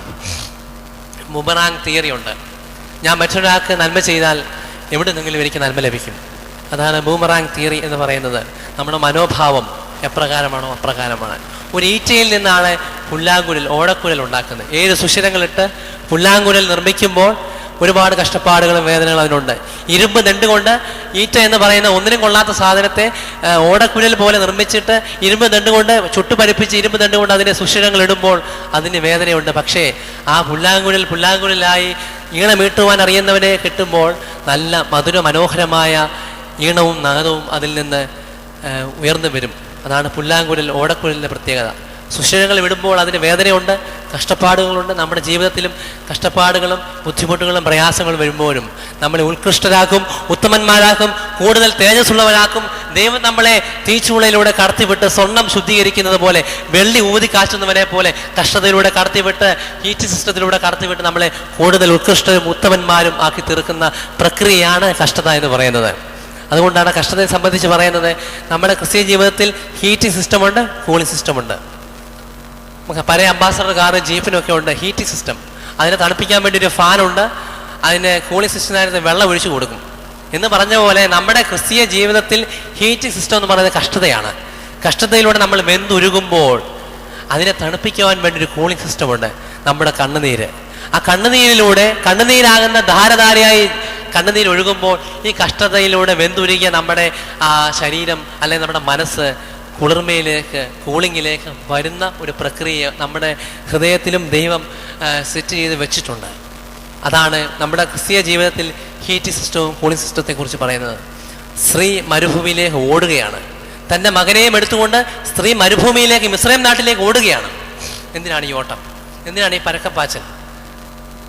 ദൈവത്തിൻ്റെ പദ്ധതിയിലുണ്ടായിരുന്നു. ദൈവമാതാവ് യോസഫിനെ കൂട്ടിക്കൊണ്ട് എവിടേക്ക് ഓടുകയാണ്? മരുഭൂമിയിലേക്ക് ഓടുകയാണ്. തിരിച്ച് തൻ്റെ സ്വന്തം നാടായ നസറേത്തിലേക്ക് വരണമെങ്കിൽ ഒരുപാട് കാലമെടുത്തു. എങ്കിലും മരുഭൂമിയിലേക്ക് ദൈവത്തിൻ്റെ ഹിതപ്രകാരം ആ സ്ത്രീ ഓടുകയാണ്. നമുക്കും കഷ്ടപ്പാടുകൾ വരും, പലായനം ചെയ്യേണ്ടതായിട്ട് അവസ്ഥ വരും, സ്വന്തം ദേശവും സ്വന്തം നാടും ഉപേക്ഷിച്ച് പോകേണ്ടത് വരും, നമ്മുടെ ഭവനം ചിലപ്പോൾ നമുക്ക് കൈവിട്ടു പോകും. എന്നിരുന്നാൽ തന്നെയും എൻ്റെ ദൈവം എന്നോട് കൂടെ ഉണ്ടെന്ന് ഉറച്ചു വിശ്വസിച്ചുകൊണ്ട് ജീവിതം മുന്നോട്ട് നയിക്കുവാൻ തക്കവണ്ണം നമുക്ക് സാധിക്കണമേ എന്ന് ആദ്യമായിട്ട് ഞാൻ നിങ്ങളോട് പറയുകയാണ്. രണ്ടാമതായിട്ട്, ഉടമ്പടിയുടെ പുത്രിയും ജീവനുള്ളവരുടെ മാതാവുമായ കന്യക മറിയം. ഉടമ്പടിയുടെ പുത്രി, ജീവനുള്ളവരുടെ മാതാവ്. ഉൽപ്പത്തി പുസ്തകം 3-ാം അധ്യായം 15-ാം വാക്യത്തിൽ സ്ത്രീയുടെ സന്തതിയെ കൊണ്ട് തന്നെ നിന്റെ തല തകർക്കും. പാമ്പിനോട് പറയുകയാണ്, സ്ത്രീയുടെ സന്തതിയെ കൊണ്ട് തന്നെ നിന്റെ തല തകർക്കും. 89-ാം സങ്കീർത്തനത്തിലും ഈ ഉടമ്പടിയെക്കുറിച്ച് പറയുന്നു. മശിഹായുടെ ഉടമ്പടിയെക്കുറിച്ചാണ് 89-ാം സങ്കീർത്തനത്തിൽ പറയുന്നത്. മശിഹായെ സംബന്ധിച്ചാണ് അവിടെ പറയുന്നത്. എന്താണ് മശിഹായുടെ ഉടമ്പടിയുടെ പ്രത്യേകത? മശിഹായെ സംബന്ധിച്ച് ദാവീദിന് ദൈവം തമ്പുരാൻ കൊടുത്ത ഉടമ്പടിയാണ് ഇവിടെ പറയുന്നത്. 1 മുതൽ 6 വരെയുള്ള വേദഭാഗങ്ങളിൽ കർത്താവിൻ്റെ ദയയെക്കുറിച്ചും ദൈവം വിശ്വസ്തനാണെന്നതിനെ കുറിച്ചുമുള്ള കാര്യങ്ങൾ പറയുമ്പോൾ 29-ാം വാക്യത്തിൽ പറയുകയാണ്, ഞാൻ അവൻ്റെ സന്തതിയെ ശാശ്വതമായും അവൻ്റെ സിംഹാസനത്തെ ആകാശമുള്ള കാലത്തോളവും നിലനിർത്തും എന്ന് ദൈവത്തെക്കുറിച്ച്, കർത്താവായ യേശു ക്രിസ്തുവിനെ കുറിച്ച് പറയുകയാണ്. അവൻ മശിഹായാണ്. നിന്റെ സന്തതിയെ ആകാശമുള്ള കാലത്തോളം ഒരു കുഴപ്പവും വരുത്താതെ നിലനിർത്തും, അങ്ങനെ നിലനിർത്തുന്ന വിശ്വസ്തനായ ദൈവമാണ് ഞാൻ നിന്നോട് ദയവുള്ളവനാണ്, പല കാര്യങ്ങളിലും നിന്നെക്കുറിച്ച് ഞാൻ അനുദപിക്കുന്നുണ്ട്, നീ പലപ്പോഴും എന്നിൽ നിന്ന് തെറ്റിത്തിരിഞ്ഞു പോയെങ്കിലും ഞാൻ നിന്നെ ഓർത്ത് അനുദപിക്കുന്നു. അതുകൊണ്ട് തന്നെ ഞാൻ ഇപ്പോൾ പറയുകയാണ്, നിന്റെ സന്തതിയെ ആകാശമുള്ള കാലത്തോളം ഞാൻ നിലനിർത്തും. നിനക്ക് വേണ്ടി ഒരു രക്ഷകൻ ഉദിക്കും. ആ രക്ഷകൻ സ്ത്രീയുടെ സന്തതിയായി, പാമ്പിന്റെ തല തകർക്കുന്നവനായി, പ്രഭാതമായി ഉഷസ്സിൽ ഉദിച്ചു വരുന്ന, പ്രഭാതത്തിൽ ഉദിച്ചു വരുന്ന സൂര്യനെ പോലെ ആ സന്തതി ഒരു സ്ത്രീയുടെ സന്തതിയായി ഉയർന്നു വരും. അതാണ് നമ്മുടെ കർത്താവ് മശിഹാ തമ്പുരാൻ. സ്ത്രീയുടെ സന്തതിയായി പാമ്പിന്റെ എല്ലാ കൗശല്യത്തെയും, പാമ്പിന്റെ എല്ലാ വക്രതയെയും, പാമ്പിന്റെ എല്ലാ ദുഷ്ടതയെയും അടിച്ചു തകർക്കുന്ന സ്ത്രീയുടെ സന്തതിയായി കർത്താവ് ഉദിച്ചു വരും. ആ പ്രഭാതമാണ് ദൈവമാതാവ് എന്ന് അവിടെ പറയുന്നു. ഉടമ്പടിയുടെ പുത്രിയായിട്ടാണ് ദൈവമാതാവിനെ ഇവിടെ അവതരിപ്പിക്കുന്നത്. ദൈവമാതാവ് ജീവനുള്ളവരുടെ മാതാവാണ്. ഹവ്വായെ സംബന്ധിച്ച് പറയുമ്പോൾ ഹവ്വ എന്ന വാക്കിൻ്റെ അർത്ഥം ഹീബ്രു നാമമാണ്. ഹവ്വ എന്ന വാക്കിൻ്റെ അർത്ഥം ജീവനുള്ളവരുടെ മാതാവ്. പക്ഷേ നിർഭാഗ്യവശാൽ ഹവ്വ ജീവൻ നഷ്ടപ്പെടുത്തി കളഞ്ഞു. ഒരു വലിയ സമൂഹത്തിൻ്റെ, ഒരു ജാതിയുടെ നന്മയെ ഇല്ലാതാക്കി, ജീവന്റെ അംശത്തെ ഇല്ലാതാക്കി ദൈവസന്നിധിയിൽ നാണമുള്ളവരായി തീർന്നു ഹവ്വ മുഖാന്തരമായിട്ട്. ഹവ്വ നഷ്ടപ്പെടുത്തി കളഞ്ഞ ജീവന്റെ അംശത്തെ വീണ്ടും പുനരുജ്ജീവിപ്പിക്കുകയും പുനഃസ്ഥാപിക്കുകയും ചെയ്ത രണ്ടാമത്തെ ഹവ്വയാണ് നമ്മുടെ ദൈവമാതാവ് എന്നുള്ള കാര്യം ഉറച്ചു വിശ്വസിക്കണം. ദൈവമാതാവ് രണ്ടാമതായി ഹവ്വയാണ് ജീവനെ പുനഃസ്ഥാപിക്കുവാൻ തക്കവണ്ണം പ്രഭാതമായി തീർന്ന ദൈവമാതാവിനെ നമ്മൾ ഉറച്ചു വിശ്വസിക്കുന്നുവെങ്കിൽ ജീവന്റെ അംശം ക്രിസ്തു മുഖാന്തരമായിട്ട് നമുക്ക് വേണ്ടി വീണ്ടെടുത്ത് തന്ന ദൈവമാതാവിൽ നമുക്ക് മധ്യസ്ഥതയെ അണയ്ക്കുവാൻ തക്കവണ്ണം സാധിക്കണം. ദൈവമാതാവിനെ സംബന്ധിച്ച് ആ കുടുംബത്തിൽ യോസഫിന് വളരെ വാർദ്ധക്യമുള്ളൊരു മനുഷ്യനായിരുന്നു എന്ന് പറയുന്ന ഭർത്താവ്. യേശു ക്രിസ്തുവിനെ കുറിച്ച് പറഞ്ഞാലും ഒരു പ്രായം കഴിഞ്ഞപ്പോൾ സമൂഹത്തിൽ എതിരെ യാതൊന്നും മടി കൂടാതെ വിളിച്ചു പറയുകയാണ്. അവിടുത്തെ യഹൂദ സമുദായത്തിനെതിരെയും പരീക്ഷ പ്രമാണിമാർക്കെതിരെയും യാതൊരു കൂസലുമില്ലാതെ സത്യമായി വിളിച്ചു പറയുന്ന യേശു ക്രിസ്തുവിന്റെ നടുവിൽ ആ മാതാവ് എന്ത് കഷ്ടപ്പാട് സഹിച്ചിട്ടുണ്ടായിരിക്കും. ഒരു കുടുംബക്കാര്, നാട്ടുകാര്, സഹോദരങ്ങൾ എല്ലാവരും പറയാണ്, നിന്റെ ഈ മകൻ അവൻ എന്തായി കാണിക്കുന്നേ? നമ്മുടെ യഹൂദന്മാരും നമ്മുടെ പരീക്ഷ പ്രമാണിമാരോടും നമ്മുടെ സാധുക്യരോടും നമ്മുടെ പുരോഹിതന്മാരോടും യാതൊരു അനുസരണയും യാതൊരു വിധേയത്വവും ഇല്ലാതെ നിന്റെ മകൻ എന്തൊക്കെയാണ് വിളിച്ചു പോകുന്നത്? ദേവാലയത്തിൽ ചെന്ന് എന്തൊക്കെയാണ് കാട്ടിക്കൂട്ടുന്നത്? ഇങ്ങനെയാണോ മകനെ പഠിപ്പിക്കുന്നത്? ഒരുപക്ഷെ യേശുവിനെ സംബന്ധിച്ച് അവരുടെ കുടുംബക്കാര് ദൈവമാതാവിനോട് ചോദിച്ച ചോദ്യങ്ങളാണ്. ഇപ്രകാരം പുച്ഛിച്ച് തള്ളി കളിയാക്കി മാതാവിനെ തന്നെ കുറ്റം പറഞ്ഞു കാണും. ഇങ്ങനെയാണോ മകനെ വളർത്തേണ്ടത്?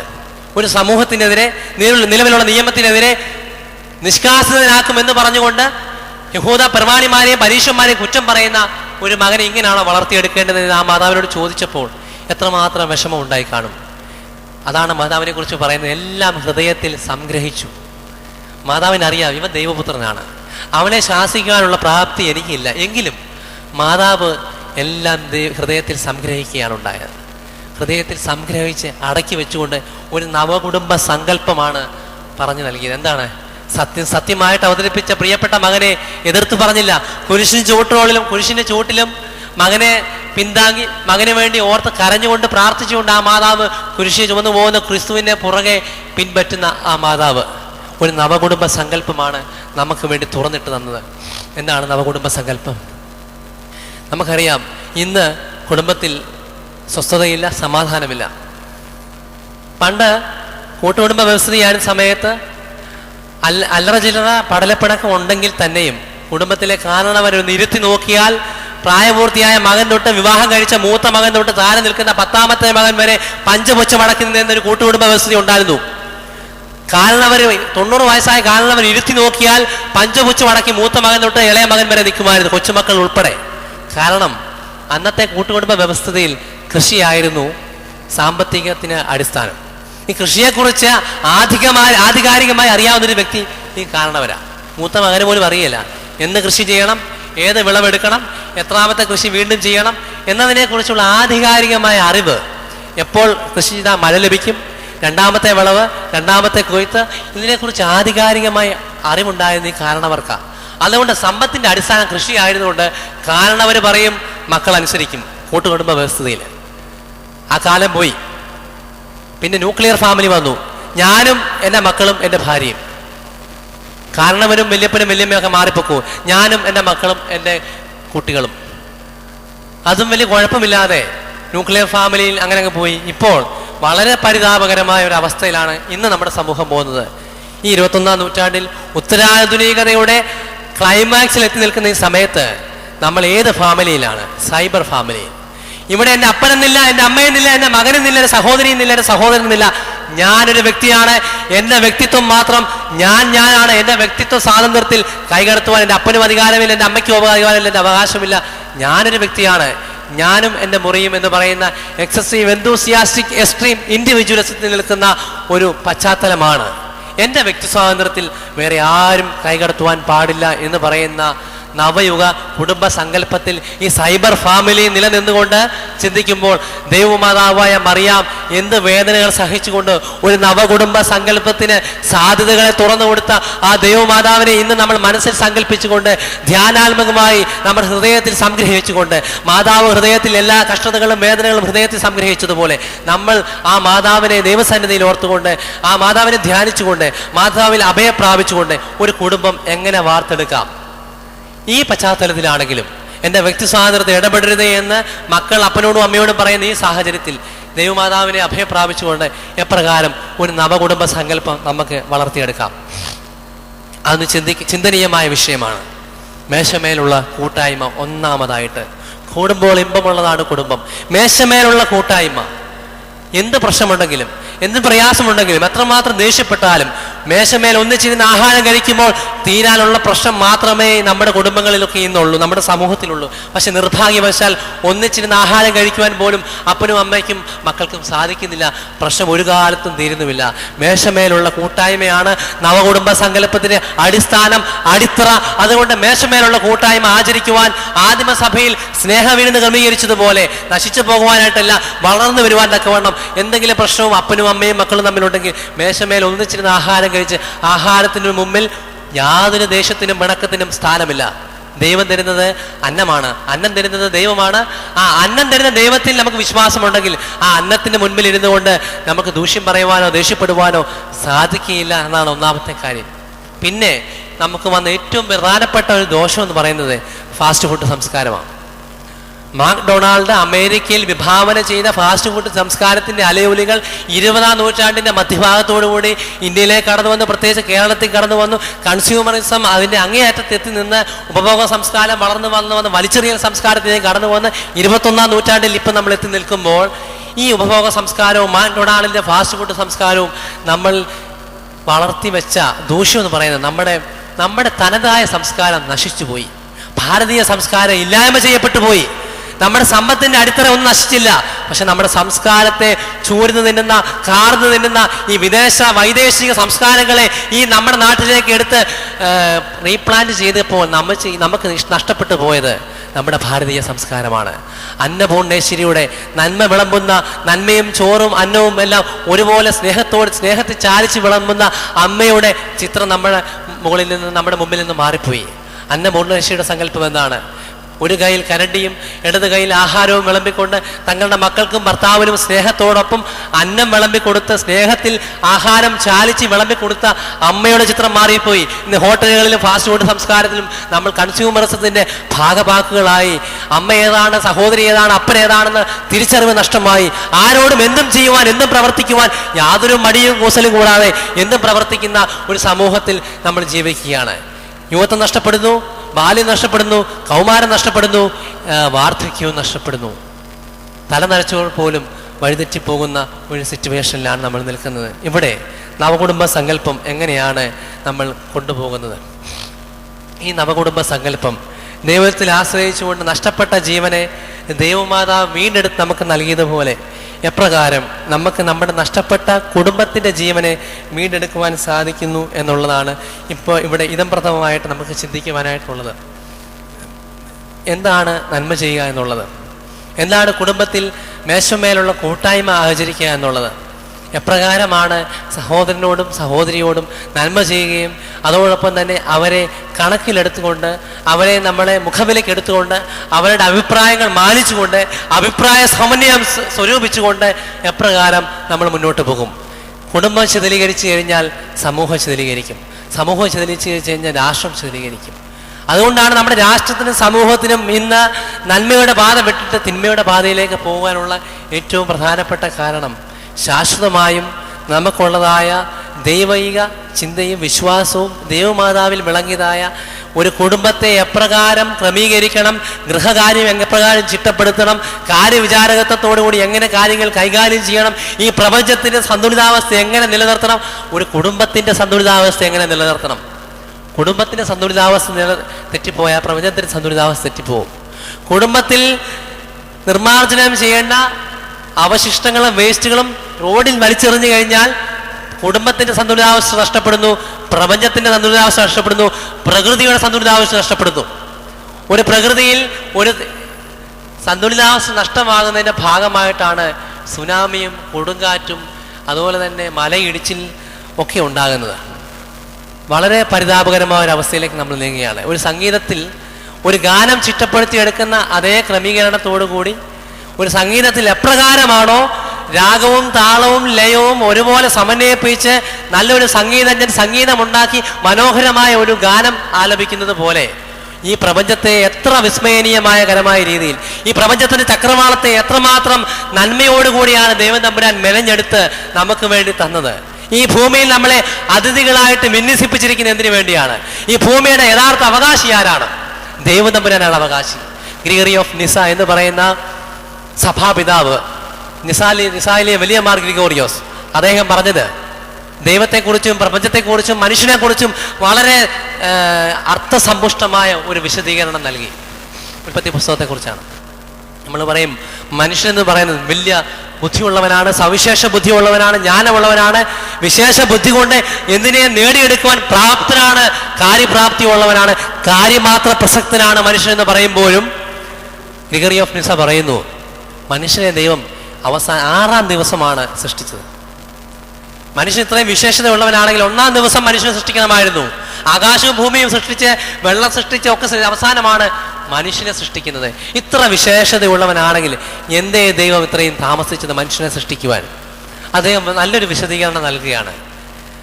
ഇത്രയും നല്ല ഭൂമിയും ജലവും തടാകങ്ങളും ആകാശവും പ്രപഞ്ചവും പ്രകൃതിയും സസ്യങ്ങളും സസ്യജലാദികളും ഒക്കെ മനുഷ്യനെ മൃഗങ്ങളെയൊക്കെ ഉണ്ടാക്കിയെടുത്തിട്ട് മനുഷ്യനെ അവിടെ അവസാനമായിട്ട് സൃഷ്ടിക്കുകയാണ്.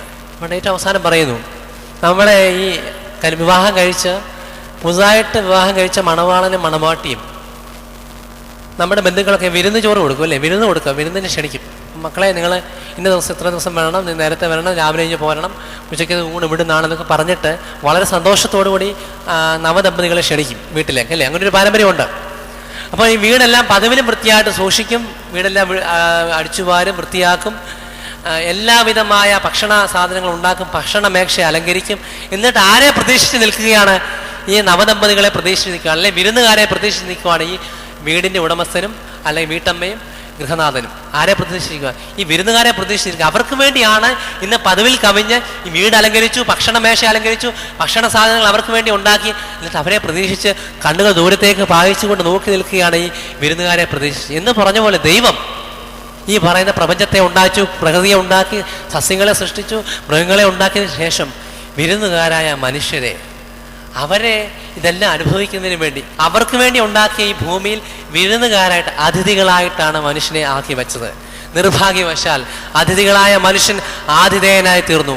അതിഥികളായി വന്ന മനുഷ്യൻ ദൈവത്തെ പുറത്താക്കി ആതിഥേയനായി തീർന്നു. നമ്മൾ ഈ വാടക ചീട്ട് കൊടുക്കുമ്പോൾ 11-ാം മാസം അത് വീണ്ടും പുതുക്കുന്നത് പോലെ ദൈവത്തിൻ്റെ അബദ്ധം പറ്റി, ദൈവം പുതുക്കിയില്ല. 12-ാം മാസം ഒരു വർഷം തികയുന്നതിന് മുമ്പ് ഈ വാടക ചീട്ട് പുതുക്കുന്നത് പോലെ ദൈവം പുതുക്കിയില്ല. മനുഷ്യൻ അവന് തനി സ്വഭാവം കാണിച്ചു, മനുഷ്യൻ പിടിച്ചടക്കി.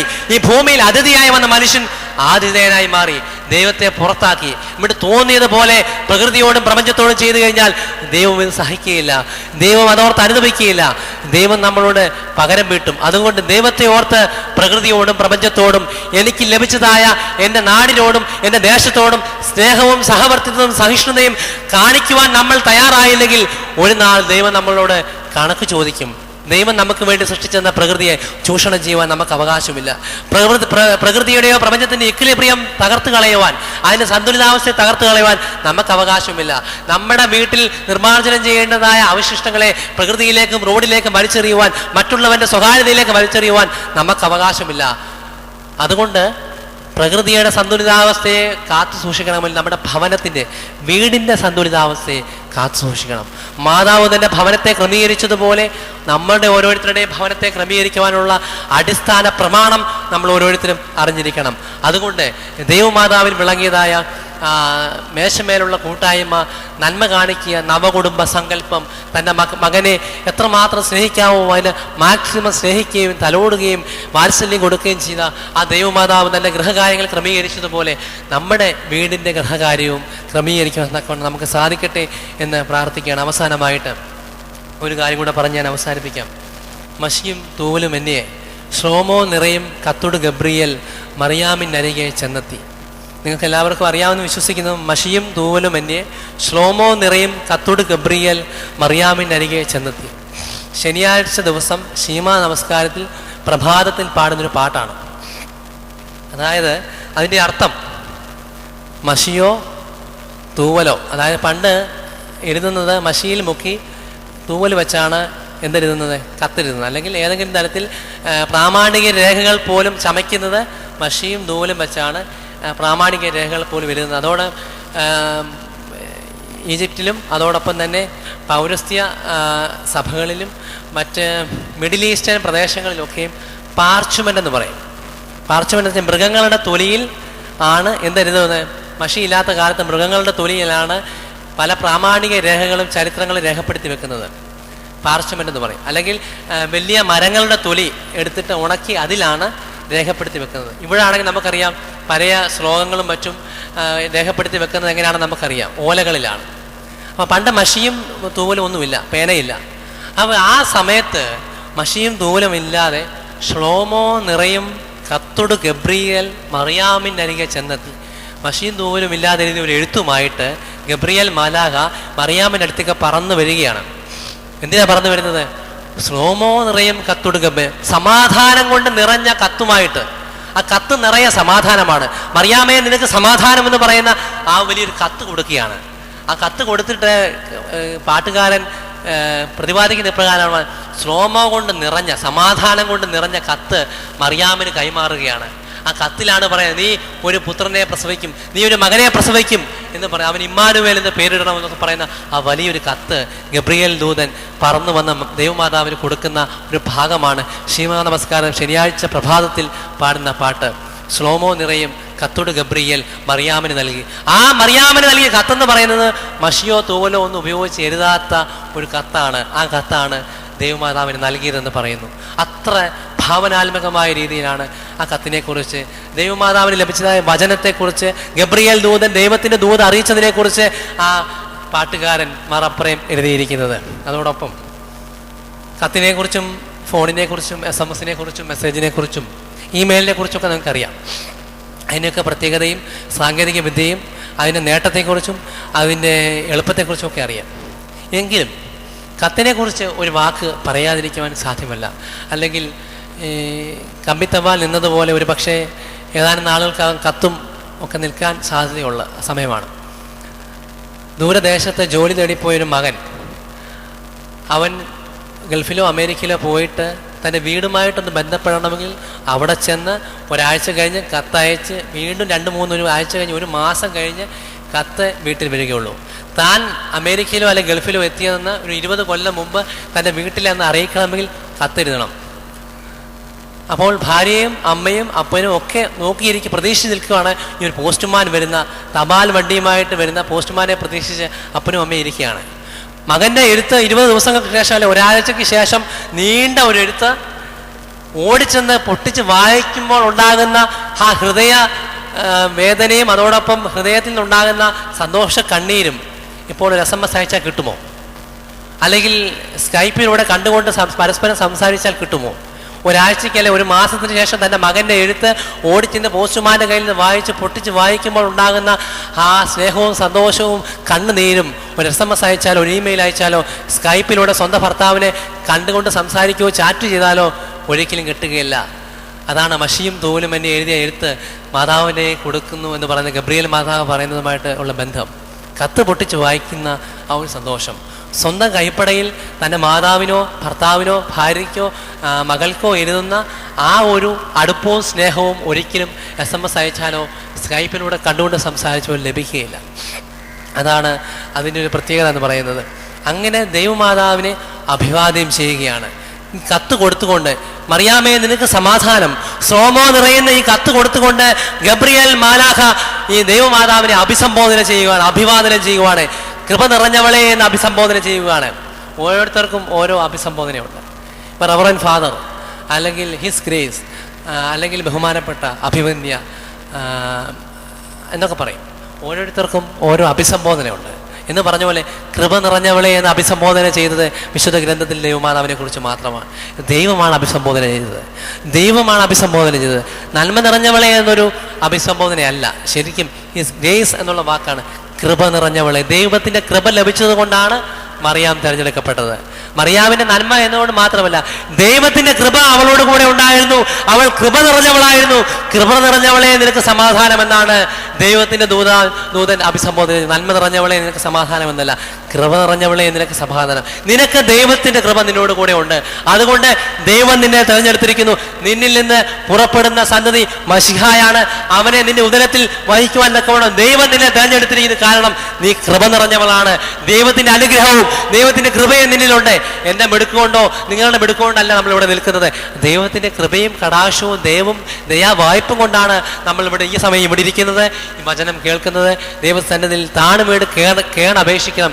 ദൈവമേ, അവിടുത്തെ കൃപയും കടാക്ഷവും കൊണ്ടാണ്.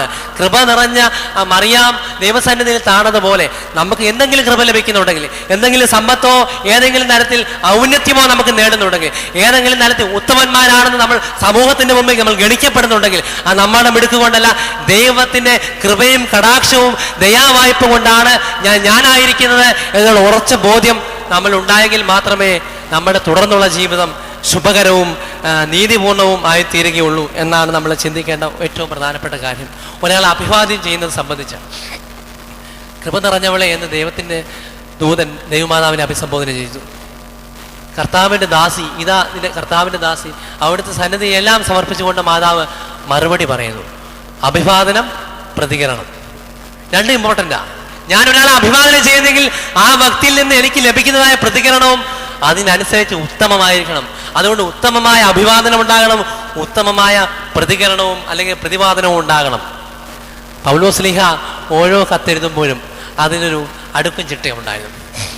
പൗലോസ്ലീഹയുടെ ലേഖനങ്ങൾ തുടങ്ങുമ്പോൾ മക്കളെ നിങ്ങൾക്ക് സമാധാനം, അല്ലെങ്കിൽ മക്കളെ എന്തുണ്ട് വിശേഷം, അവിടെ സുഖമെന്ന് വിശ്വസിക്കുന്നു. ഞാൻ വന്നതിന് ശേഷം ഇപ്പോൾ അവിടുത്തെ അവസ്ഥ വളരെ പരിതാപകരമാണ്. നിങ്ങളിങ്ങനെ പോയാൽ പറ്റില്ല. നിങ്ങൾ ക്രിസ്തുവിനോട് ചേർന്ന് നിൽക്കണം. അവിടെ പല പ്രശ്നങ്ങളുണ്ട്, സഭയിൽ പ്രശ്നങ്ങളുണ്ട്. അതുകൊണ്ട് നിങ്ങൾ ഇങ്ങനെ പോയാൽ പറ്റില്ല. തെസ്സലോനിയർക്കും ഗലാത്യർക്കും കൊരിന്ത്യർക്കും എഴുതിയ ലേഖനങ്ങളിലൊക്കെയും മനുഷ്യനായ പൗലോസിലെ തുടങ്ങുമ്പോൾ പറയും, നിങ്ങൾ ക്രിസ്തു യേശുവിൽ നിങ്ങൾക്ക് വന്ദനം, അല്ലെങ്കിൽ അവിടെ എന്തുണ്ട് വിശേഷം. അങ്ങനെ പാറ്റേൺ അവസാനം പറയാം, ഞാൻ നിങ്ങൾക്ക് വേണ്ടി പ്രാർത്ഥിക്കാം, നിങ്ങൾ എനിക്ക് വേണ്ടിയും പ്രാർത്ഥിക്കണം. ഈ കർത്താവിൻ്റെ ഉയർപ്പിന് ശേഷം സ്വർഗാരോഹണം വരെ റഷ്യൻ ഓർത്തഡോക്സ് സഭയിൽ ഇപ്പോഴും നിലവിലുള്ള കാര്യമാണ്. പല ഓർത്തഡോക്സ് സഭകളിലും ആദിമസഭയിലും നിലനിന്നിരുന്ന കാര്യമാണ്. കർത്താവിന് ഉയർപ്പ് ഈസ്റ്ററിന് ശേഷം സ്വർഗാരോഹണം വരെയുള്ള 40 ദിവസങ്ങളിലും ഒരു വ്യക്തി മറ്റൊരു വ്യക്തിയെ കാണുമ്പോൾ യാതൊരു ലജ്ജ കൂടാതെ ഉറച്ച ധൈര്യത്തോടും സ്ഥൈര്യബുദ്ധിയോടും നേരായ ഋജുവായ ബുദ്ധിയോടും കൂടി പറയുന്നൊരു കാര്യമുണ്ട്, എൻ്റെ കർത്താവ് സത്യമായും ഉയർത്തെഴുന്നേറ്റു. അല്ലെങ്കിൽ എൻ്റെ കർത്താവ് ഉയർത്തെഴുന്നേറ്റു എന്ന് പറയുമ്പോൾ എതിർവശത്തുള്ള ആൾ പറയുന്നു, സത്യമായും അവൻ ഉയർത്തെഴുന്നേറ്റു. നിർഭാഗ്യവശാൽ നമ്മൾ ഈ പറയുന്ന കാര്യം എന്താ കേൾക്കുന്നത്? ഈസ്റ്ററിൻ്റെ ശുശ്രൂഷയിൽ വൈദികൻ പറയുന്ന ഒരു പ്രാവശ്യമേ കേൾക്കത്തുള്ളൂ. പക്ഷേ 40 ദിവസവും പരസ്പരം കാണുമ്പോൾ അഭിസംബോധന ചെയ്ത് അഭിവാദ്യം പറയുകയും പ്രതിവചിക്കുകയും ചെയ്യേണ്ട കാര്യമാണ്. നമ്മുടെ കർത്താവ് ഉയർത്തെഴുന്നേറ്റു എന്ന് പറയുമ്പോൾ മറുപടിയായിട്ട് മറ്റേ ആൾ പറയണം, അവൻ സത്യമായിട്ടും ഉയർത്തെഴുന്നേറ്റു. ഈസ്റ്റർ തൊട്ട് സ്വർഗാരോഹണം വരെ ആദിമസഭയിൽ നിലനിന്നിരുന്ന കാര്യം നിർഭാഗ്യവശാൽ നമുക്ക് കൈമോശം വന്നു പോയിരിക്കുകയാണ്. അതുകൊണ്ട് അഭിവാദ്യം ചെയ്യേണ്ടടുത്ത് ചെയ്യേണ്ട രീതിയിൽ ചെയ്യേണ്ട സമയത്ത് ചെയ്യേണ്ടവരെ അഭിവാദ്യം ചെയ്തിരിക്കണം. അതോടൊപ്പം അവര് പ്രതിവചിക്കുന്നത് എപ്രകാരമാണെന്ന് ചോദിച്ചാൽ അതിന് ഉത്തമമായ രീതിയിൽ, ഉത്കൃഷ്ടമായ രീതിയിൽ, അഭികാമ്യമായ രീതിയിൽ അഭിവാദ്യം ലഭിച്ചാൽ തിരിച്ച് പ്രതിവചിക്കണം. ഇതാ ഞാൻ കർത്താവിൻ്റെ ദാസി. കർത്താവിൻ്റെ ദൂതന്മാർ പലപ്പോഴും നമ്മളോട് സംസാരിക്കും, കർത്താവിൻ്റെ കാവൽ മാലാഖമാർ നമ്മളോട് സംസാരിക്കും, ചിലപ്പോൾ ദൈവം തമ്പുരാൻ നമ്മളോട് സംസാരിക്കും. ഒരുപക്ഷെ ആരും കേൾക്കണമെന്നില്ല, രഹസ്യത്തിലായിരിക്കും, വളരെ പരസ്യത്തിൽ ചോദിക്കണമെന്നില്ല. രഹസ്യത്തിൽ അവറാച്ച, ഏലിയാമ്മേ, മേരിക്കുട്ടിയെ, മറിയാമ്മേ എന്ന് വിളിക്കുമ്പോൾ എൻ്റെ ദൈവമേ ഇതാണ് കർത്താവിൻ്റെ ദാസി എന്ന് പറയുവാനുള്ള, പ്രതിവചിക്കുവാനുള്ള, പ്രതികരിക്കുവാനുള്ള ആ ഒരു പരിശുദ്ധാത്മ നിറവ് ദൈവമേ ഞങ്ങൾക്ക് തരണമേ എന്നുള്ള പ്രാർത്ഥന നമുക്കുണ്ടാവണം. ഇന്ന് സംഭവിച്ചുകൊണ്ടിരിക്കുന്നത് ഈ കുത്തക കോർപ്പറേറ്റ് മാനേജ്മെൻറ്റുകളും കുത്തക മുതലാളിമാരും അതോടൊപ്പം തന്നെ പരസ്യദാതാക്കളും പരസ്യ കമ്പനികളും നമ്മുടെ ബുദ്ധി പ്രക്ഷാളനം നടത്തുകയാണ്. നമ്മുടെ ബുദ്ധിയെ പിടിച്ച് അമക്കുകയാണ്.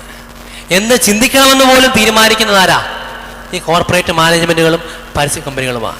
ഞാൻ എന്ത് കഴിക്കണമെന്ന് തീരുമാനിക്കുന്നതാരാ? ഈ പരസ്യ കമ്പനികളും കോർപ്പറേറ്റ് നമ്മുടെ ഇൻ്റലക്ച്വൽ പ്രോപ്പർട്ടി റൈറ്റ് പോലും എൻ്റെ ബുദ്ധിയും നമ്മുടെ തൊടിയിലുള്ള ഏലത്തിനാണേലും ഏതെങ്കിലും സുഗന്ധവ്യഞ്ജനമാണേലും ഗ്രാമ്പുവാണേലും ജീരകമാണേലും അതിനെല്ലാം ഇൻ്റലക്ച്വൽ പ്രോപ്പർട്ടി റൈറ്റ് അമേരിക്കക്കാരനാണ് അതിന് പേരിടുന്നത്. അതിൻ്റെ ശാസ്ത്രനാമം കണ്ടുപിടിക്കുന്നത് ഇംഗ്ലീഷുകാരനാണ്. നമ്മുടെ തൊടിയിൽ വളരുന്ന ജീരകത്തിൻ്റെയും നമ്മുടെ തൊടിയിൽ വളരുന്ന ഏലത്തിൻ്റെയും ഗ്രാമ്പുവിൻ്റെയും പേരിടുവാൻ ഈ വിദേശത്തിലുള്ള ആളുകൾക്ക് എന്നാ അധികാരം? എല്ലാം നമ്മൾ പണയപ്പെടുത്തിയിരിക്കുകയാണ്. എല്ലാം നമ്മൾ അടിമപ്പെടുത്തിയിരിക്കുകയാണ്. നമ്മൾ അടിമപ്പെടുത്തേണ്ട ഒരാളുടെ മുന്നിലാണ് ക്രിസ്തുവിൻ്റെ മുമ്പിൽ. ക്രിസ്തുവിലുള്ള അടിമത്തം എനിക്ക് സ്വാതന്ത്ര്യമാണ്. ബാക്കി ആരുടെ മുമ്പിലുള്ള അടിമത്വവും എനിക്ക് അടിമത്തം തന്നെയാണ്. വിദേശ കുത്തുകളുടെ മുന്നിലുള്ള അടിമത്വമാണ്. ശത്രുവിന്റെ മുന്നിലുള്ള അടിമത്വമാണ്. ബാബേൽക്കാരന്റെ മുന്നിലുള്ള അടിമത്വമാണ്. പ്രവാസത്തിലായിരുന്നപ്പോഴും എൻ്റെ അടിമത്വമാണ്. പക്ഷേ എൻ്റെ ക്രിസ്തുവിൻ്റെ മുന്നിലുള്ള അടിമത്വം എനിക്ക് സ്വാതന്ത്ര്യമാണ്. ക്രിസ്തു എന്നെ സ്വാതന്ത്ര്യപ്പെടുത്തും. അവൻ എന്നെ സ്വതന്ത്രരാക്കും. നമ്മളെ ഓരോരുത്തരെയും ക്രിസ്തു സ്വതന്ത്രരാക്കും. എന്നാൽ യഹൂദന്മാർക്ക് ഈ അടിമകൾക്കുള്ള ഒരു അടിമകുത്ത് ഈ പച്ചകുത്തുമായിരുന്നു. ആ ചൂടടയാളം ചൂട് പരിപ്പിച്ചാണ് പച്ച കുത്തുന്നത്. പരിശുദ്ധനായ പൗലോസ്ലീഹ പറഞ്ഞു, ക്രിസ്തുവിൻ്റെ ചൂടടയാളം ഞാൻ ശിരസാ വഹിക്കുന്നു. എൻ്റെ ദേഹം മുഴുവൻ ക്രിസ്തുവിൻ്റെ ചൂടടയാളമാണ്. അവൻ്റെ അടിമയായിട്ടിരിക്കുവാൻ ഞാൻ സന്നദ്ധനാണ്. അവൻ്റെ അടിമത്തം എനിക്ക് സ്വാതന്ത്ര്യമാണ്. അതുകൊണ്ട് വിദേശ കുത്തകളോ പരസ്യ കമ്പനികളോ പരസ്യദാതാക്കളോ ഏതെങ്കിലും ചാനലുകാരോ അല്ല നമ്മുടെ ബുദ്ധിയെയും നമ്മുടെ ചിന്തയെയും നമ്മൾ എന്ത് ഭക്ഷിക്കണം, എന്ത് കഴിക്കണം, എന്ത് പ്രാർത്ഥിക്കണം, എങ്ങനെ സഹജീവിക്കണം, എങ്ങനെ സഹവർത്തിക്കണം, സമൂഹത്തിൽ എങ്ങനെ പെരുമാറണമെന്ന് ചിന്തിക്കുന്നത് ഏതെങ്കിലും മാധ്യമങ്ങളോ മാധ്യമ കുത്തകളോ ഏതെങ്കിലും പരസ്യദാതാക്കളോ അല്ല. നമ്മുടെ പരിശുദ്ധാത്മ നൽകുന്ന പരിജ്ഞാനത്തിൻ്റെ വെളിച്ചത്തിൽ, ദൈവിക പരിജ്ഞാനത്തിൻ്റെ വെളിച്ചത്തിൽ നമ്മൾ ചിന്തിക്കണം, നമ്മൾ പ്രവർത്തിക്കണം. ശലോമോനോട് ദൈവം ചോദിക്കും, നിനക്ക് എന്ത് വേണം? ഈ വരുന്ന വലിയ സമൂഹത്തെ നിനക്ക് ഭരിക്കുവാൻ തക്കൊണ്ട് എന്താണ് നിനക്ക് ആവശ്യം? എനിക്ക് ഒരു കാര്യം മാത്രം മതി. ശക്തി വേണ്ട, ബലം വേണ്ട, ആയുധം വേണ്ട, ആയുധങ്ങൾ അടങ്ങുന്ന സേനകൾ വേണ്ട, കുതിരപ്പണം വേണ്ട, എനിക്കൊന്നും വേണ്ട. ഒരേ ഒരു കാര്യം മതി, എനിക്ക് ദൈവിക പരിജ്ഞാനം മതി. ഈ വരുന്ന വലിയ സമൂഹത്തെ ഭരിക്കാൻ തക്കമുള്ള ദൈവിക പരിജ്ഞാനം എൻ്റെ ദൈവമേ എനിക്ക് തരണമേ എന്ന് പ്രാർത്ഥിക്കാൻ തക്കവണ്ണം നമുക്ക് സാധിക്കണം. അതുകൊണ്ട് പുസ്തക സംവിധാനത്തിൽ ഒരു ഉദാഹരണം പറയാം. ഒരു മാർജിൻ ഫ്രീ മാർക്കറ്റിൽ ഒരുപാട് കാര്യങ്ങളുണ്ട്. ഏറ്റവും നമ്മൾ ഈ പർച്ചേസ് ചെയ്ത് കഴിഞ്ഞാൽ കുട്ടികൾ സഹിതം പോകും. ഫാമിലിയായിട്ട് ഇപ്പം മാർജിൻ ഫ്രീ മാർക്കറ്റിൽ പോകുന്നത് ഫാമിലിയായിട്ട് ഇറങ്ങി വരുമ്പോൾ കുട്ടികൾ കൂടെ കാണും. ഇതെല്ലാം നമുക്ക് വേണ്ടതെല്ലാം പർച്ചേസ് ചെയ്തു, വേണ്ടാത്തതും പർച്ചേസ് ചെയ്തു, ഒരാവശ്യമില്ലാത്തത് കാര്യങ്ങളെല്ലാം പർച്ചേസ് ചെയ്തിട്ട് അവസാനം വരും ബില്ല് കൊടുക്കാൻ നേരത്ത് കുട്ടികൾ അവിടെ നിൽക്കുമ്പോൾ കൃത്യം ബില്ല് അടയ്ക്കുന്നിടത്താണ് ചെറിയ ചെറിയ ചോക്ലേറ്റുകളും ചെറിയ ചെറിയ കളിപ്പാട്ടങ്ങളും ചെറിയ ചെറിയ ബാലരമ പോലുള്ള പുസ്തകങ്ങളൊക്കെ വെച്ചേക്കും. എന്തുകൊണ്ടാണ്? എല്ലാം പർച്ചേസ് ചെയ്ത് ബില്ല് അടയ്ക്കാൻ വരുമ്പോൾ കുട്ടി പറയുന്നത് മമ്മി എനിക്കത് വേണം, പപ്പ എനിക്കത് വേണം. കാരണം കുട്ടികൾക്ക് കാണുവാൻ പാകത്തിൽ അവരുടെ നീളത്തിനനുസരിച്ച് ഈ സാധനങ്ങൾ അടുക്കി വെച്ചിരിക്കുകയാണ്. ബില്ല് പേ ചെയ്യുന്ന തൊട്ട് മുമ്പായിട്ട് ഒരു സാധനങ്ങൾ കൊണ്ട് വിറ്റ് പോകണമെന്നുള്ള അവരുടെ ബുദ്ധിയുടെ അങ്ങേ അറ്റത്തു നിന്നാണ് ഈ സംഗതി വരുന്നത്. അവർ ബില്ല് പേ ചെയ്ത് തൊട്ട് മുമ്പായിട്ട് കുട്ടി നിർബന്ധിച്ചതിന് പ്രകാരം 1-2 സാധനങ്ങൾ 2 പെർക്കോ 2 കാഡ്ബറീസോ കൂടെ എക്സ്ട്രാ മേടിച്ചിരിക്കും. അതിനു വേണ്ടിയിട്ടാണ് മാർജിൻ ഫ്രീ മാർക്കറ്റിൽ ഏറ്റവും അവസാനം കുട്ടികൾക്ക് എത്തുന്ന വിധത്തിൽ ഇതെല്ലാം ക്രമീകരിച്ചിരിക്കുന്നത്. ഇതിൻ്റെ പിന്നിലുള്ള ബുദ്ധി ആരുടെയാണ്? നമ്മുടെ ബുദ്ധിയെ ചൂഷണം ചെയ്യുകയും നമ്മുടെ ബുദ്ധിയെ ശോഷിപ്പിക്കുകയും എല്ലാം ചെയ്യത്തക്ക വിധത്തിൽ നമ്മുടെ ബുദ്ധിയുടെ മുകളിൽ നിൽക്കുന്ന ഈ ബുദ്ധിയെ തോൽപ്പിക്കണമെങ്കിൽ എന്ത് വേണം? നമുക്ക് ദൈവിക പരിജ്ഞാനം തന്നെ വേണം. ഈ സമൂഹത്തിൽ ജീവിക്കുമ്പോൾ ഈ സമൂഹത്തിൽ നമ്മൾ അടരാടി ജീവിക്കേണ്ടവരാണ്. ക്രിസ്തുവിൻ്റെ മുഖമെടുത്തുകൊണ്ട് സാത്താനെതിരെ പോരാടി സാത്താനെ തോൽപ്പിച്ച് ക്രിസ്തുവിന് തേരാളികളും പടയാളികളും പോരാളികളുമായിട്ട് ക്രിസ്തുവിന് വേണ്ടി ജീവിക്കുകയും ഈ സമൂഹത്തിൻ്റെ ഈ ലോക മോഹങ്ങളെ തോൽപ്പിക്കുകയും പ്രാപ്തരാകുന്ന വ്യക്തികളാണ് ക്രിസ്ത്യാനികൾ എന്ന് പറയുന്നത്. പലപ്പോഴും നമ്മൾ തോറ്റുപോവുകയാണ്. ഈ ലോകമോഹങ്ങളുടെ ആകർഷണത്തിന് മുമ്പിൽ നമ്മൾ തോറ്റുപോവുകയാണ്. ഈ ലോകമോഹങ്ങളുടെ ആകർഷണ കടലിന് മുമ്പിൽ നമ്മൾ സാഷ്ടാംഗം വീണു പോവുകയാണ്. പലരുടെയും പല സ്വാധീനത്തിന് മുമ്പിൽ, ഇൻഫ്ലുവൻസിന് മുമ്പിൽ നമ്മൾ തോറ്റുപോവുകയാണ്. പാടില്ല. ഒരു ഉദാഹരണം കൂടെ ഞാൻ പറയാം. നമ്മളെല്ലാവരും കണ്ടത് അഴിമതിക്കെതിരെ അണ്ണാ ഹസാരയുടെ ടീം വളരെ ശക്തമായിട്ട് പ്രവർത്തിക്കുകയും ആളുകളെ സംഘടിപ്പിക്കുകയും ഒക്കെ ചെയ്തു.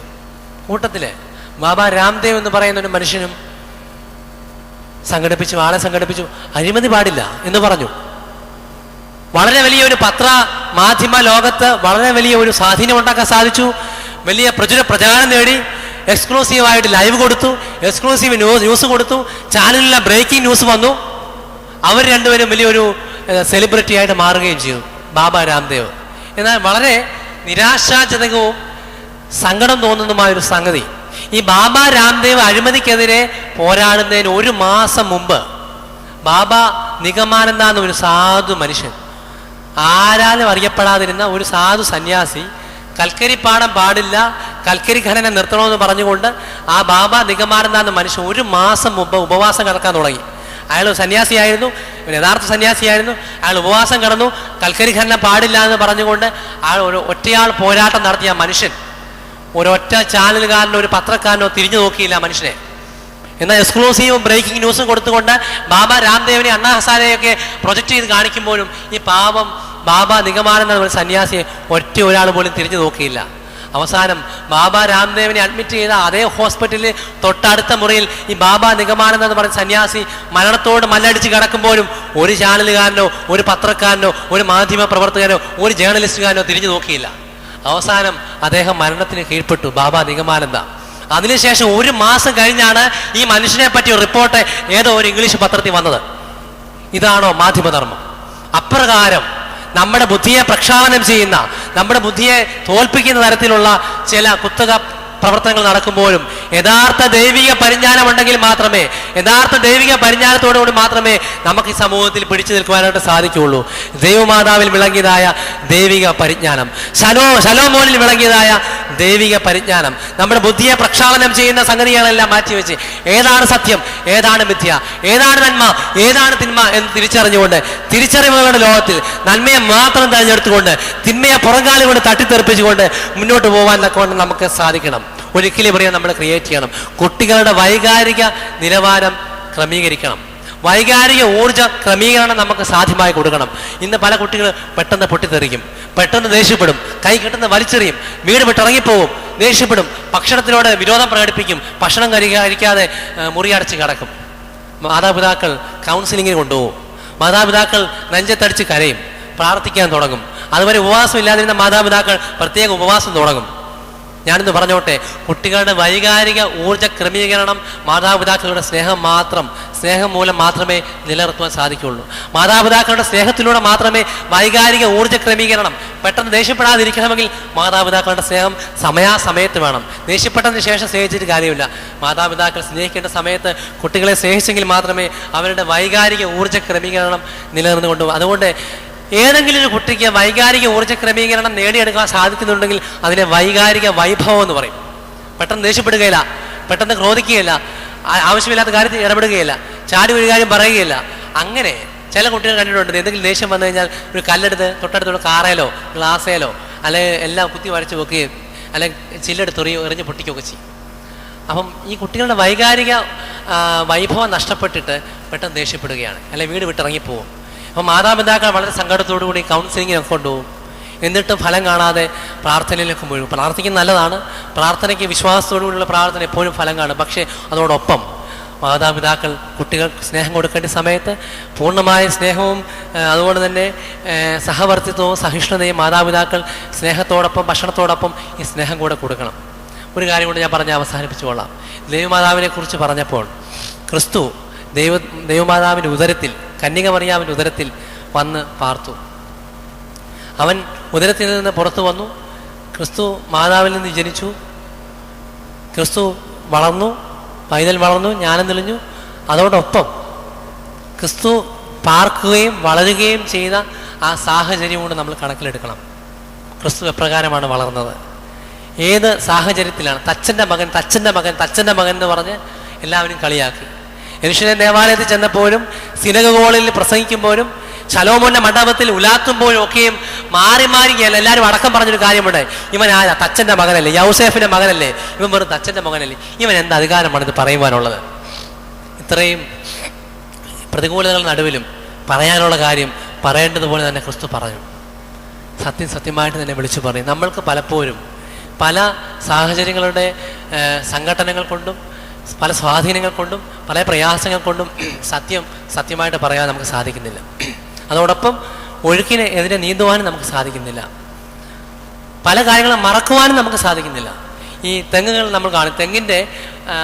തെങ്ങ് വളർന്ന് വലുതായി കഴിയുമ്പോൾ തെങ്ങിൻ്റെ താഴെ തൊട്ട് മുകളിൽ വരെ നോക്കുമ്പോൾ എന്താ, തെങ്ങിൻ്റെ തടിയിൽ പാടുകൾ കാണാം അല്ലേ? ഏതെങ്കിലും തെങ്ങിൻ്റെ തടിയിലെ പാട് മാഞ്ഞു പോകും? ഒരിക്കലും മാഞ്ഞു പോകുന്നില്ല. അതിൻ്റെ മടലുകൾ ഒടിഞ്ഞു വീഴുന്ന പാടുകൾ അതുപോലെ തന്നെ വളരെ കനത്തിൽ ആ പാടുകൾ എത്ര വളർന്നാലും തെങ്ങിൻ്റെ പാടുകൾ കാണും. എന്താ അതിന് കാരണം? ചില ആളുകളുടെ മനസ്സിലും ഇതുപോലെ പകയും വിദ്വേഷവും വൈരാഗ്യവും ഒരിക്കലും മാഞ്ഞു പോകാതെ അത് ആദ്യം എങ്ങനെ ഉണ്ടോ അതുപോലെ താലോലിച്ച് വളർത്തി ഈ മനുഷ്യൻ എത്ര വളർന്നാലും എത്ര പ്രായം ചെന്നാലും കൂടെ എന്തോ വളരും, ഈ വൈരാഗ്യവും വിദ്വേഷവും ദേഷ്യവും വളരും. ഒരിക്കലും അത് പാടില്ല. മറക്കേണ്ട കാര്യങ്ങൾ മറക്കേണ്ട സമയത്ത് മറക്കണം. അതുകൊണ്ടാണ് ജോഷുവാച്ചനൊക്കെ പറയുന്നത് മറവി ഒരു അനുഗ്രഹമാണ്. മറക്കേണ്ട കാര്യങ്ങൾ മറക്കേണ്ട സമയത്ത് നമ്മൾ മറന്നു കളയണം. അതുകൊണ്ടാണ് യോസഫ് തൻ്റെ മകനിട്ട പേരെന്ത്, മൂത്ത മകനിട്ട പേരെന്തുവാ? മനശ്ശെ എന്ന്. എന്താ മനശ്ശെ എന്ന വാക്കിൻ്റെ അർത്ഥം എന്തോ? മനശ്ശെ, എൻ്റെ ആദിജാതനായ മനുഷ്യ, നിന്റെ പേരിൻ്റെ അർത്ഥം നീ മനസ്സിലാക്കണം. നിന്റെ പേരിൻ്റെ അർത്ഥം നീ മറക്കണം. നീ മറക്കുവാൻ സഹായിക്കുന്നവനാണ്. നീ തീർച്ചയായും മറന്നിരിക്കണം. നിന്നെ അപ്പൻ്റെ ജ്യേഷ്ഠന്മാർ നിന്റെ അപ്പനായ യോസഫിനോട്, അതായത് എന്നോട് ചെയ്ത ഓരോ പാതകങ്ങളും എണ്ണി നീ പകരം ചോദിക്കുവാൻ പാടില്ല. നീ ഈ നിമിഷം ഇവിടെ വെച്ച് നീ നിന്റെ അപ്പനോട് നിന്റെ അപ്പൻ്റെ സഹോദരങ്ങൾ ചെയ്ത സകല പാപങ്ങളും നീ ഇവിടെ വെച്ച് നീ സകലതും മറക്കണം. സകലത്തിനും വിരാമം ഇടണം.